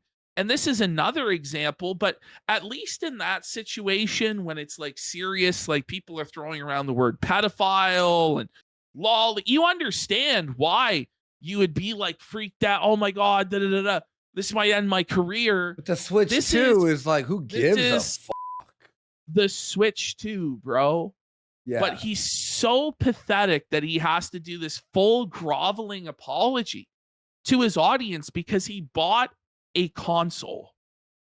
He should have just went, yeah, I folded. Haha, that's it. Andy, check Muda's last video comments. Oh no. Hello, guys and gals. Me, Mutahar, and let's just talk about it, ladies and gentlemen. You'd think he was caught in like an actual scandal here? Yeah. Like, you'd think this video was for what we just talked about. You'd think he was like Styx Hexenhammer accused of domestic violence, or, you know, like he's Ralph getting caught on tape beating somebody over piss bottles, or like, that's what you'd think. Hello, guys. I'm just opening up this other video. Don't make me say the E word is the top comment. Oh no. I was waiting for an engineer's. Oh, he unhid engineer on his channel. So that's the thing, is he's flip-flopping. Yeah. It's to say this guy is weak. There's no actual strength of character to him whatsoever. And so he's just going to get completely bent over, and just the brakes are going to get beaten off this guy bad, bro. Yeah, it's scary how realistic AI has become. You could almost say it's engineered. I made a mistake. I ended up buying that Nintendo Switch 2, even though What do you mean you made a mistake? What do you mean you made a mistake? What the fuck are you talking about, man? It's a consumer purchase. Like, what the fuck is he talking about? He bought a Switch. Who gives a shit? You think he has been caught, like, not paying his employees? Like, yeah. He did a crypto scam. Sorry guys, I made a mistake. I trusted the wrong dev team. CoffeeZilla called me out, guys. Like, that's what you'd think would have happened, but he just bought a Switch 2.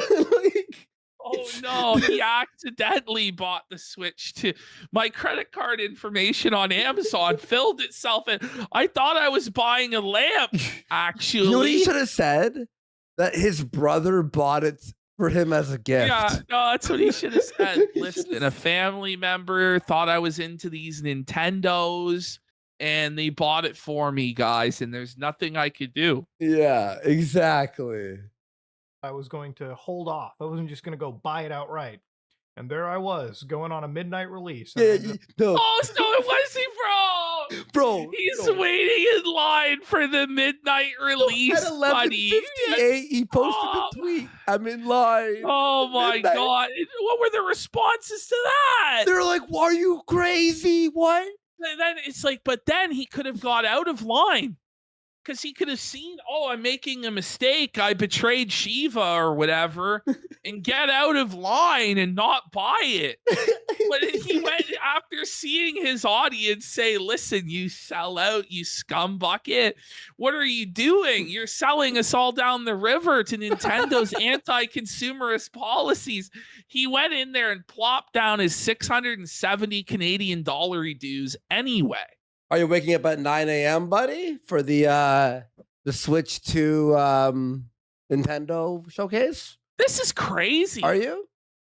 Tomorrow at 9 a.m. Oh, they're doing a showcase. Yeah, I know, but I'm not going to wake up for the partner showcase. I'll watch it later. Fuck if that. it was actually a full-blown Nintendo Direct, I would wake up for it, but not a partner showcase. Come on. What's a partner showcase?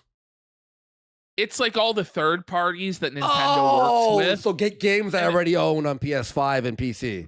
Basically, yeah. Okay. It'll be like some indie games and stuff like that. Okay. Picking it, just on a walk-in.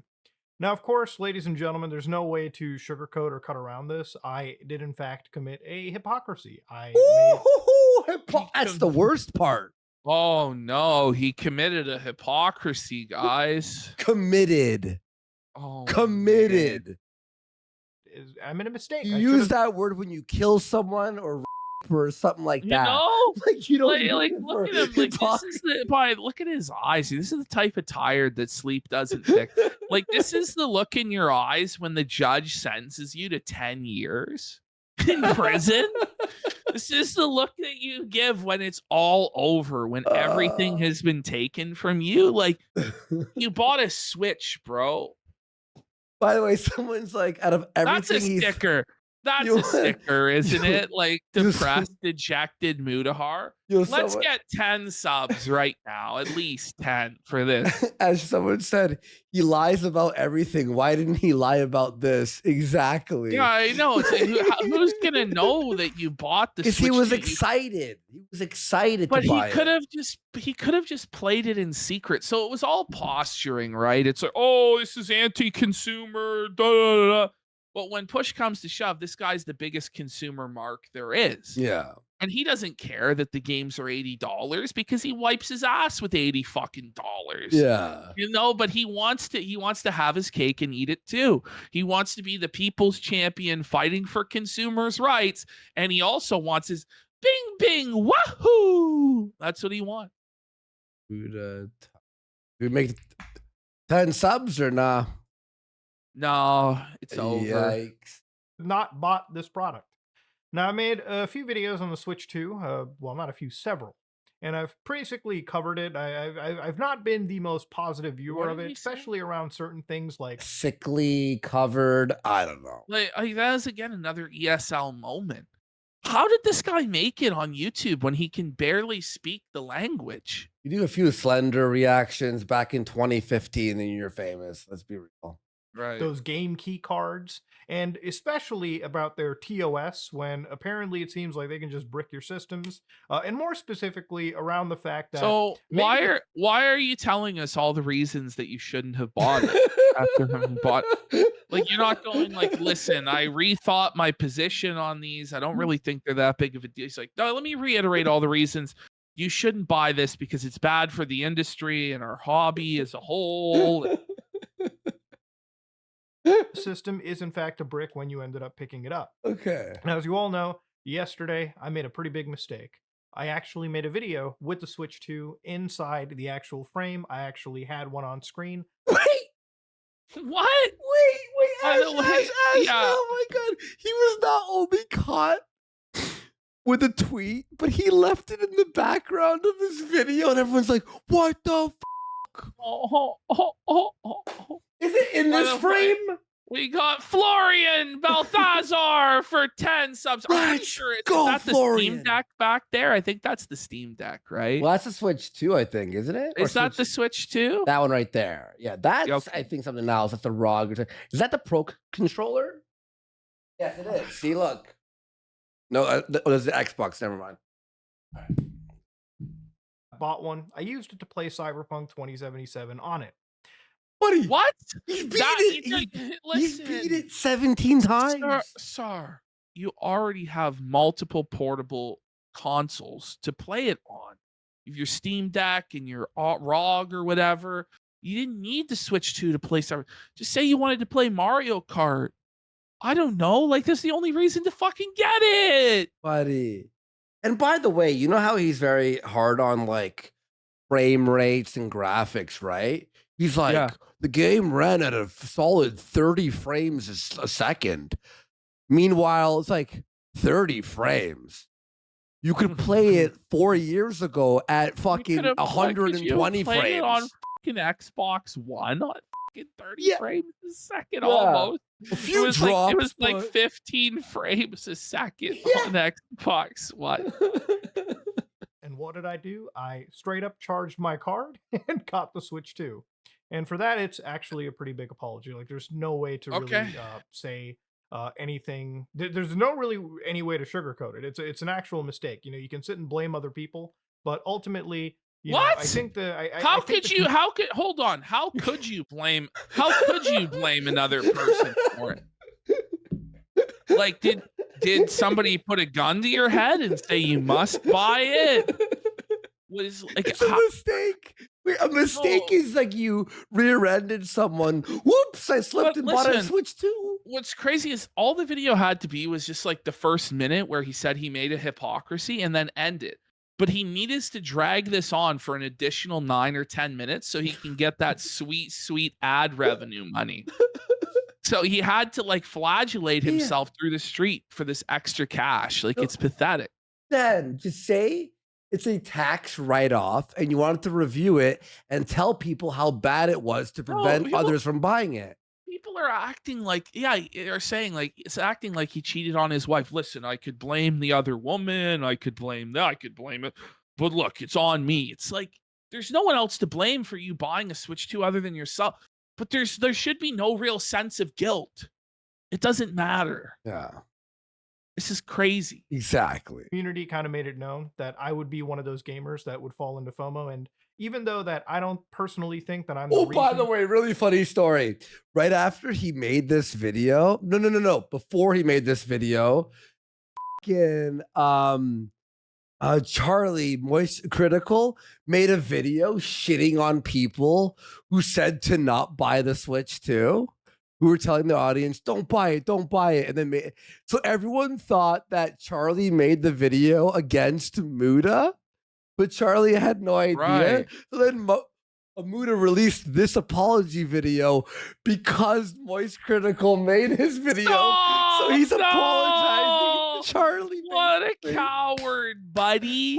Imagine bending the knee to fucking Charlie of all people. Like, oh no. That video games have just gotten more expensive. Ultimately, the actions that I did do contribute to the fact that video games would have gotten more expensive, or at least the aspect of it would become more normalized. And ultimately, there's really no other way to, just apologize and say that I'll do better moving forward. What do you mean you'll do? What do you mean you'll do better moving forward? Are you going to return the Switch 2? No? You just say to your audience, you go, fuck you, like, I bought it. On Switch 3 launch, he won't buy it? Or does he mean now he won't buy games for his Switch 2? He'll buy every game. What does he mean he's going to do better? Like, this doesn't make any sense. Imagine Muta just went like this. Yeah, I bought it. Are you going to cry about it? Like, what's this audience going to say? Like, I don't know. Are you guys sad? To be fair, the biggest sigh of relief for me is to sit over here and apologize for purchasing a video game system, right? There's a lot of things a that sigh of YouTuber relief can do that would be very illegal, very wrong, ethically, not even just. Yeah. Whoa. This did not age well. Oh no. Wait, so now you should do just legally that I could sit down here and apologize for. Let's see the new apology because what you've done is beyond. No, but hold on. Did he not just admit to doing a whole bunch of unethical and illegal things? No. He said it's a sigh of relief. He goes, I could be apologizing for all of these crimes I committed, but instead I'm just apologizing for Switch 2. Oh, I see what you're saying. That the way he worded it was not right. Yeah, it was not quite right. He's ESL, bro. Wait. No. I think he was actually being honest because he knew the engineer stuff. Listen, I've committed multiple crimes, and there's, some people are going to find it at some point. But it's the only thing that I've really thanked God today for not doing. I do could you believe in apologize for God? No. Stop, man. Why are you invoking God in this, bro? Leave God out of you buying the Switch 2. More worse, but realistically, it's just apologizing for purchasing the system that I kind of made a big hullabaloo about, right? This guy even and have obviously a penis? gaming boycotts are something that unfortunately traditionally do not work, just because people end up buying them, and in this case, I was one of those people. Now, I do want to kind of defend myself a little bit and just kind of talk about this. All right. Because I don't want to just say that, I don't want to just say sorry. I do want to give an explanation. Obviously, that night I was coming home, bought a Switch. What? And one of the reasons I wanted to buy the Switch is to kind of look at that brick capability. I wanted to see if you can fire the system. He's acting like he relapsed on drugs. Yeah, that's what everyone was thinking. I was just driving home and I just was craving an 8-ball, man. Yeah, And man. my fucking old dealer just happened to text me, and I'm like, Oh, I need yeah. it. Hey, do nothing. Oh shit. It's impossible to fucking resist the temptation of Bing Bing Wahoo.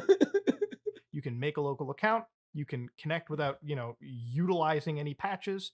And thankfully, you actually can, as long as you have a Switch 2 and, of course, a game, which this is something that I'm actually keeping. So he stock. bought multiple games He bought that he tons could have of games. played on other Wait. platforms that he would have considered And, more of course, ethical. a Wait, game but which that Stalker 2 or 1? Why did you buy? Who is buying this shit? No. On the no, okay, Switch 2, buying if it you at enjoy full, Nintendo, at full price on launch day, this game. Stalker 1 is like $10 on Steam. Like, what does he mean? which this is something that I'm actually keeping. The real sneeze. It's all we got today, bro. Friday, we're switching it up. Or not just actually, I had a Cyberpunk 2077. Anyone who owns Cyberpunk but bought it on the Switch 2, that is nuts. But you waited 5 years to play it on Nintendo? Buddy, Or the you Switch played 2, it it like runs like a fucking pixelated, like, old Nintendo game. As long as you have a game with an actual, completed update on the cartridge. This is it, Jetty bass player. This system is completely. He always usable says offline, that. which was pretty Yeah, I important know. to me because I didn't want to see another system release as a pure on brick. So as long as you have a system with, again, a video game, it seems things can just. By the way, yeah, it's 580p upscaled to 1080p. What? It's the game Cyberpunk is In dock? 580. Yes, in docked. I'm pretty sure in docked, and it's upscaled to 1080p. Is this a fucking Xbox 360? No. Well, Cyberpunk's a pretty demanding game. Like, they shouldn't have put it. The fact that it's on the Switch 2 is a miracle, but it runs so they bad. performed a miracle. Apparently, tomorrow we're gonna get announced the Red Dead Redemption 2 port for Switch 2. Stop. Which I can't wait to see how that fucking runs on Switch 2, buddy. Like, you think Muda's gonna buy it? Buddy, yeah, of course he's gonna buy it. Of course, bro. He's buying all these games, but he works like 4 jobs. Like 240p, 4-pixel horse. work out of the box. Now, as far as Switch 1 stuff goes, that still needed you to patch for getting the backwards compatibility going in. But the deer don't run around. No, the deer are non-animated walking around. Like, you were just buying Switch 2 straight games, up slideshow. Then surprisingly, everything just worked out of the box. But he doesn't even have Mario Kart in his hands. This is crazy. Did he buy the camera like Phil? Was there a box from Mario Kart? There wasn't with the bundle. Not with the bundle. No, Yes. it came with the paper. The thing I wanted to see was, again, the functionality of these games too, especially one game completed on the system. And for that, I played Cyberpunk 2077. In fact, that was a pretty massive section of the video where I just showed the game actually running for anybody to come into the video, watch, and see. Won't Digital Foundry do that? Is it really necessary as a public service for you to do this? Or now, I could make the video overly negative, or I could make it overly positive, but the reason I just kind of went the way that I did. The rest of this video, he just talks about this. Who cares? Do you want to keep watching? Yeah. Okay. It was I wanted to just objectively look at this product as what it was and talk about things, right? And, one of the things that I kind of read was like, the grifter stuff. You were just grifting on that hate. Well, if I was grifting on the hate and I released You were. You absolutely were. And you knew that nobody would actually care and you'd be able to do both. And then even after buying it, still continue to grift off the hate train. Yeah. Like, it's just the most cynical grift of all time. that, video, I would probably be overly negative, or I would try to spread some level of misinformation to garner more viewership on hitting the device or loving But the you don't have to spread misinformation when the policies are already so f***ed to begin with. Buddy, you're just on the same bandwagon as everybody else. Like, what are you talking about? But of course, he works another job. He doesn't have to rely on YouTube for money, and so he gives completely objective analysis, right? Mm-hmm. Literally. But in reality, I just wanted to cover things from an objective perspective. I wanted to show Shut that there up. were some games. First of all, 2070. like nobody is totally objective in their No. opinions, buddy. No. Like, what are you talking about? Listen, he's working 15 jobs a day, so he's tired. Oh, yeah. He doesn't know what he's saying. 27, which worked out of the box day one. Now there is like. By the way, hang on. So you have 3 jobs on the side, right? But you're able to go to a midnight launch for Switch and then play Cyberpunk the next day? What about all your employees that are depending on you at the office for you to manage them and give them directives for the day? What about your asset management and property business? What's going on? Because I'm pretty sure the Switch was on a Wednesday night. It was on a Wednesday. Like, what about all of his trades and all his NASDAQ portfolio, bro? Another game, or I think actually 3 other No, games. he locks himself in his office. He hasn't taken a day off in years, but he had all this time to play all of these games on Switch 2 and evaluate the benchmarks of them and how they ran and everything. I've only beaten the first like tournament in Mario Kart and the first 3 layers in Donkey Kong.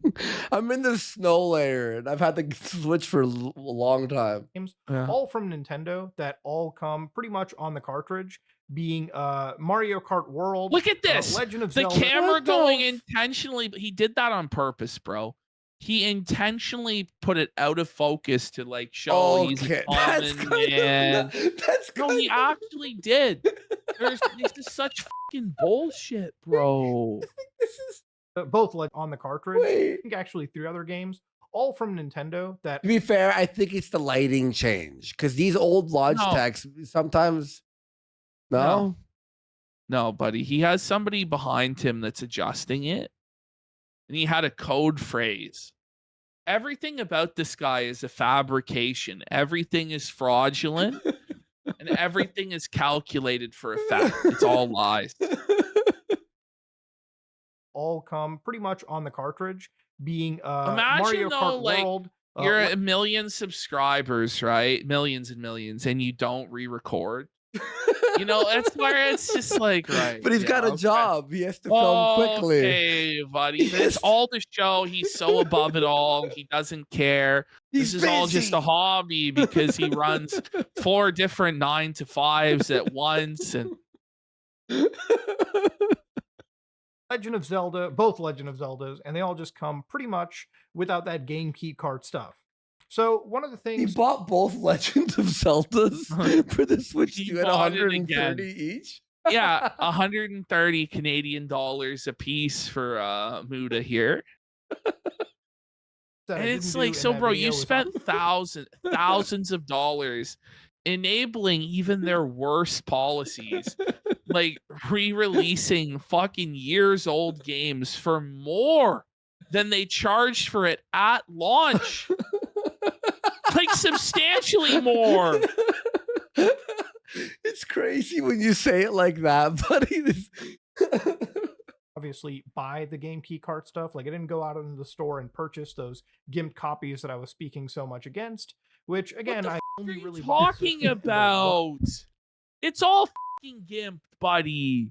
Holy fuck, man. This is basically a Switch 2 segment at this point. One game that was of any interest to me, just so I can show it in the video. And ultimately, regardless of what I'm saying over here, all of that is still a mistake. I was hypocritical. I bought a device that, I actually shouldn't have. I contributed to, unfortunately, a bad practice in the gaming industry. Yeah? Right, which was supporting this Nintendo system. I did What want are to you cover it gonna from do? a review perspective. I did want to... He needs to What sell are you his gonna do Switch. to make this right now? No, I'm pissed off. No, it's like you don't get to like, oh, this is so bad for the industry, and people are going to get screwed, and people are going to get priced out of gaming, and whoa, whoa, whoa. And then admit that you bought the console, bought like 6 games, bought a $115 copy of Legend of Zelda Breath of the Wild. I'm sorry. You bought Breath of the Wild for $115, you fat sack of shit. You don't get to pretend like you're a champion of the consumer anymore. F you. Yeah. No, but he's apologizing. Right? He's got to give it away. Yes, give him away. Yeah. Or No, hammer. This guy's got in chat. If you admit doing a bad thing and then don't do anything to remedy it, you're basically bragging that you did the wrong thing. And there's nothing anyone can do about it to hold you accountable.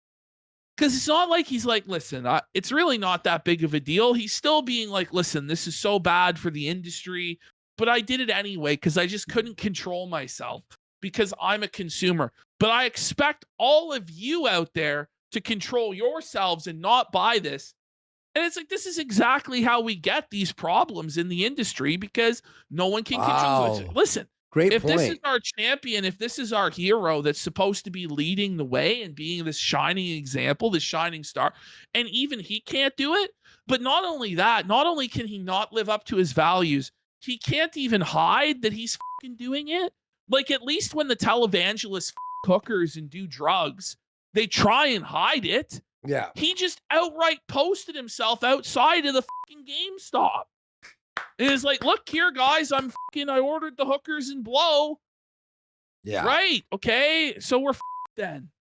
Cover it just from the preservationist perspective to see if a lot of those alarm bells that were ringing literally days before the system was actually launching were actually valid alarm bells. But ultimately, look, at the end of the day, there's nothing I can say to, not accept actual. I can't turn his volume up. This is Max, bros. I'm sorry. Well, because he's a garbage YouTuber. He's an audio engineer, I'm sure, a video engineer. Let me see. This guy's he's a fucking editor, guys. Here. His content's fucking trash. I'm sure I could boost up here. Let me just do this. Am I better? The engineer, purchasing the system when I made a big hullabaloo about it. Yeah, he's better. And ultimately, Sorry for about that, I do completely apologize. There's no joke, no fun you can make in this manner. I What do feel you like mean? ultimately, There's a lot of fun that you could have with this. Like, this is not really that serious, but you've made it serious. And now it's okay. Well, then you should be fucking crucified. Put the nails through his hands and through his feet. And let him asphyxiate on his own blood over the course of several days while vultures peck out his eyes. F him. Know how he should put it all in a bonfire. You know what he should do? He should burn it and go, look, guys, see? You know what? You were right. I was an idiot. I'm burning this. And all of you should not buy Nintendo. And then secretly buy one after you're done the video. No, listen, this whole thing, he could have done all of this in secret. Yes, he didn't. I'm saying, like, he didn't make any attempt to even conceal his hypocrisy and his evil decision to enslave children in the third world to build this console for him. Yeah. Let's be real. There's no ethical. I mean, if we're going this far, right, we may as well say, look, Mutahar is directly responsible for Chinese children having to build this device, and he's directly responsible for the sewer nets at the factories and da. I don't understand why people are mad at him for buying the Switch 2 because he made multiple videos saying that you can't buy the Switch 2 or else you're anti-consumer and you're supporting their practices. The African slave children harvested the computer chips with their bare hands, lost fingers for him to be able to play this Switch 2. The blood of those African children is on Mutahar's hands. Yeah. That's for that, and that's what I do. Now, if you're somebody that, is, looking at the me, harvesters of sorrow, and, you don't want to watch my videos anymore because you don't like me anymore because of the Switch 2 stuff, then I'm sorry. I'm gonna have to wave bye. We're gonna have to wave bye at each other. I thought you were family with all your. Wait a minute. I thought you were a thought family it would member. break your heart to even lose one subscriber, and they are what gave your life meaning. And now you're like, bye-bye, Bye-bye, fuck I you. gotta switch too. You really thought I believed in all that bullshit I was telling you all these years? Sucker, f you. I already have my money. I'm pulling up the ladder and f the rest of you. Shit. It's nice. All I can really do is say I'm sorry. That's really all I can do. I can't just Didn't whip he say, myself. by the way, You could sell you the could. system. No, you actually could whip yourself. You actually could fashion a whip and whip yourself through the streets as penance for this. But this guy said he would take a bullet for us. He said he would die for his audience. And yet, he couldn't even not purchase the Switch 2, or at least purchase it in secret, so as not to undercut all of his preaching against the Switch 2. But he'd take a bullet for you, an anonymous stranger online. Oh my god. Isn't that crazy though? That's what we're witnessing. Bro, this is fucking nuts. Something to self-flagellate myself just for the camera at this point. Yes. All I can really do is say I'm sorry. Get I'll on your do better knees next and time. cry. And no, ultimately, it's not good for enough. me, as somebody that's made tons of videos on countering misinformation Repent. regarding game preservation, Return people the talk Switch about, 2. How every disc nowadays is a digital download, and there really isn't any way to preserve video games anymore. And I have made That's videos true. where I've talked. Oh, but you're gonna support a system that has digital downloads and they could brick your system, but of course he's going to, because this is the only thing that actually gives his life meaning, is playing his fucking children's games. Bing, bing, wahoo! About this, I've corrected the misinformation. For me, the Switch 2 was kind of like that, right? I wanted to see if in this situation, game preservation, at least for fully completed titles, What? was actually You there. didn't- And obviously, No, Colonel but Kotafi, what Muda- are you talking about? You wore the medallion next is Baldo. He Baldo's may as well. medallion fucking thing already just Oh my happened. God. What do you mean? Listen, this guy is so full of fucking shit, but he had to test it himself personally. There's no one else in the world who would have tested out whether or not you could just insert the physical cartridge and play without it being connected to the internet. Okay, so now that you've conducted your scientific experiment there, Einstein, are you then going to return it to the store? No, you're not. You admit it, you bought like 6 games for it. You've dropped well over like $1,000 on this console. Probably like 1,400. I did make a point in that video, if you watch it, where I said, when this device has 256 gigs on it, buying game key cards, already completely incomplete copies, you're going to be basically downloading and filling your entire new system up with just like, 4 or 5 games effectively down. Muda, how stupid are you actually? Like how fucking dumb are you, bro? Like, this guy is supposed to be some expert, and he doesn't know the level that Nintendo goes to like shrink their games down. Yeah. Like, he actually has no idea.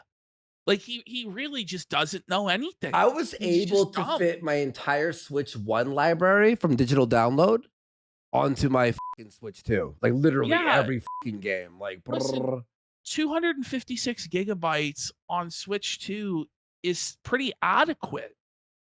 Like, you need access to everything digitally at all times. Yeah, but here's the thing there's is, Ash, always the option to expand it. or Ash, how slow are people's internets? You can't just wire it in and download the game. Do you need all 900 games all at the same time? Oh, that's what I'm saying. Like, it takes like fucking 20 minutes to download a game. Exactly. Take a Like, piss, it's take a not- shit, eat something. It's done. the road. And that's going to become a pretty huge Yeah, if all stuff goes all this over a Switch 2. I know, right? Like, problem, not just for game preservation, but for the average person that, probably isn't also going to spend $80, $90, $70, whatever to buy external media for the system. These are all things that I did talk about in the video, and these were kind of the most important things for me too. But it's all like a luxury, right? Like these are luxury goods. These are not things, they're not necessities that people need to survive. And it's like we're talking about a luxury on a luxury good, that there's more hardware space. And it's like there's an option if you have money to expand it. It's not enough. They need like what are we talking about here, man? It has to be 1 terabyte. The entire buddy, my ROG only has like 400 gigs, I think, or 350. It's not that much more. It's a ROG for. The other thing was obviously seeing how a game like Cyberpunk 2077 could run on a newer ARM-based chip device. Now, ultimately, as part of my apology, all I can really say is, look, at the end, I am sorry. I probably shouldn't have contributed to... No, you're not. You're not sorry at all. In fact, you're making even more money off of this apology. And let's be real, you planned this the whole time. You planned it the whole time. You planned that you were going to farm outrage both ways. You were going to farm engagement by saying you're against the Switch 2 and then purchase the Switch 2 so that you could make this video to make even more money. That's what you did.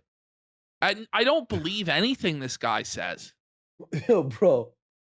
He's basically a review tech, isn't he? He's more evil than review tech. Whoa.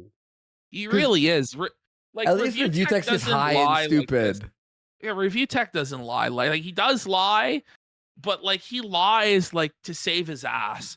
This guy just lies for no fucking reason whatsoever. He just lies to lie. Like it's kind of crazy. Review tech, bring it up. Review tech dub. Nintendo's dog shit in video gaming, but ultimately I did, and you know I'm one of the bad people in this process. Now, do I think that I'm you're a most bad evil person in the world? Why would you admit to being a bad person for buying a game console? Who gives a shit? Oh man, people take this shit so seriously. It's like fucking who fucking cares? No, I don't think that, and I don't even see really anybody saying that. But as far as being hypocritical and bad for gaming, I can definitely see how I've contributed to that, and for that I just really humbly apologize. And I could talk a little bit about the game preservation angle. Maybe it was worth showing. To me, if there was something really game preservation angle, what is he talking about?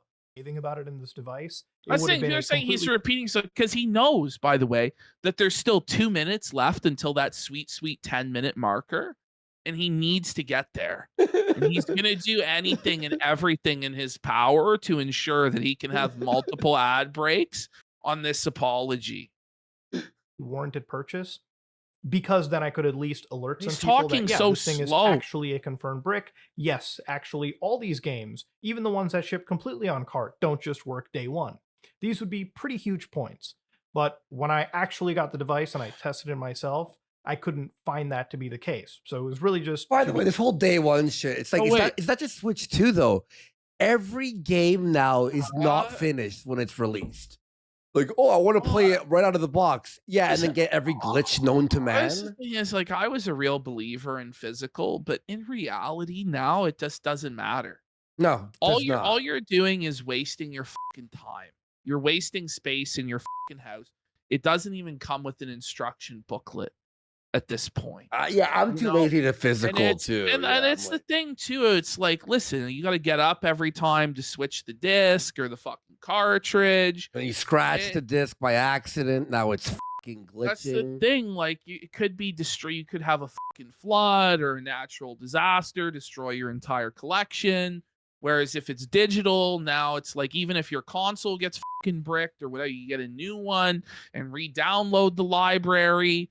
I don't know, man. It's just like the reality is in today's day and age, it's not very convenient to be a physical collector. And there's no guarantee. In fact, it's the complete opposite, that you're going to be able to play those physical games in 10, or if it's not like it used to be, where it's always going to exist and you'll always be able to put the cartridge in and hit the power button.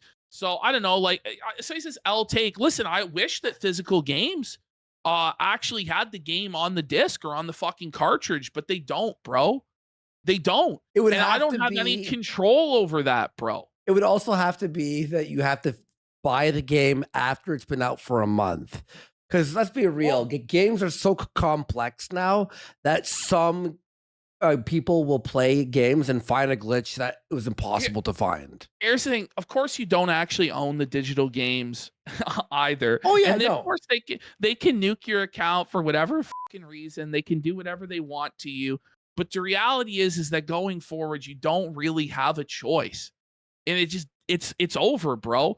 And also, I will say this to people, like, I don't know. I guess I'm just a casual gamer, but like, how often do you go back and realistically play games that are 10, 15 years old that you have sitting on your shelf? I know you say, oh no, I will go back and play that. I used to say that all the time. No, I'll definitely go back and play that someday. But I know everybody in chat says, there's no arguing with people because they will say, I do. Of course I do. I play every game in my collection once a year, blah, blah, blah, blah. So I have FF6. I love, FF3, aka 6. I love it. I have it physical. I only play it on emulated. I'm not going to head into storage, pull out the Super Nintendo, plug in no, just emulate it on my fucking handhelds and shit too, right? Now look, there are people who do like the physical, obviously. I understand. Okay, I get it. But look, at least classic games will always be there. For real. You know what I mean? Be honestly reporting on something versus, maybe raising more misinformation and hurting myself down the road a lot harder than, the hurt that I've taken right now. But yeah, that's really all I have to say. I am lazy. Yes, I am lazy. I'm sorry. I'll do better. And that's pretty much all it comes down to. And the only thing I'm really thankful about here is I could be apologizing for, like, as a YouTuber, there's apology videos that I've watched through my career where people have done really terrible things. And by the way, he says all this, right? About physical and how the industry's dying and they're removing it, which I understand. It is a problem, and also the preservation of games. I understand that. But then he buys every Nintendo game that breaks that practice day one. I'll just be real. Like, you need to do better. Listen, I wasn't very old, but I remember when the first piece of DLC came out for Oblivion, the horse armor, and how everybody got so fucking rattled and so fucking pissed. And then just over time, it's like the map packs in Halo, the map packs in Call New Vegas. Duty, and New Vegas, and the expand. We are going to fight back as gamers. We're not.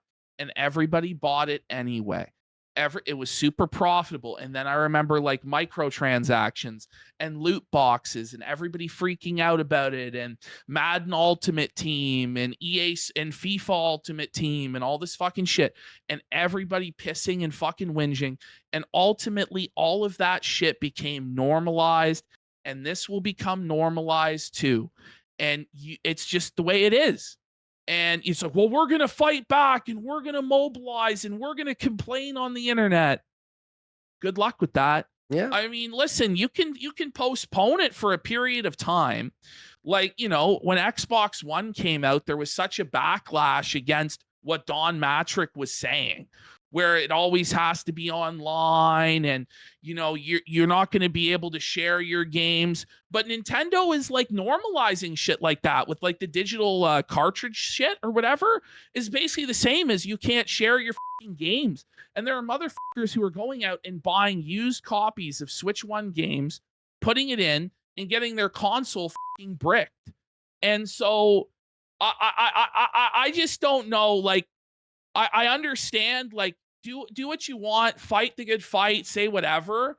But I know the reality is that the people who buy games are like Mutahar. And no matter what they fucking say, they're going to buy this fucking shit anyway. So to me, it seems very fucking pointless. And you got to remember, the vast, vast majority of these companies' profits right now come from whales like Darkside Phil that buy every fucking skin in games, that buy the battle pass, that buy the fucking DLC. The reality is the single player experience where you pay $60 for a game, they don't matter anymore because they know that there's somebody like Phil that's going to dump $20,000 in. So why would they even fucking appeal to you anymore? And ultimately, this might be You can't talk shit about me playing anything at this point. the worst things that I've done. You're right, Ashton. Which You're genuinely right. is support bad. Everyone's gonna buy it. I'm gonna buy it. I scream, I'm not gonna buy this game, and I buy it every time. Let's be real. This guy says major game studios are getting felted by Schedule 1. What does that mean? Schedule 1 is a drug simulator. It's a funny game, but it's like a drug, simulation. Like you sell drugs. It's really fucking fun, and ironically, very addicting. And that game a lot of AAA games. So he's right about that. Yeah. Well, there is like a whole wide world of indie gaming, that does exist. Yeah. But the vast majority of people don't really care about it, in my experience. But game practices. No, what ends up happening though? It's sold over 10 million copies or some shit. It's ridiculous. What ends up happening in the indie gaming space though is it all becomes really derivative. Like there'll be like an indie game that comes out that is very innovative, but then there's like a million copycat clones around it that like flood the fucking market. And it's like, it is, oh, wow, there's like so much opportunity for people to make whatever they want and put it out there. But it doesn't in practice actually end up that way, in my opinion. You know what's funny? Hang on, what's that thing called? Hang on, real funny. Let me see, what's it called? Okay. So I've bought all these AAA games, switched to OLED TV, all this stuff, right, Ashton? I got everything. Yeah. Everything that I ever want. But I'm playing right now a game called Big Ambitions, which you would think was made by AI. So I've bought all the greatest AAA shit. And I'm addicted to this game that's like the biggest like flop ever. So it's just funny how it's like Big Ambitions is fucking Kino. It is Kino, and it looks like it's made by AI. It's so sick, though. I don't know. Again, take everything I say with a grain of salt. I'm not going to say I'm like the video game industry expert or anything like that, but these are just my observations.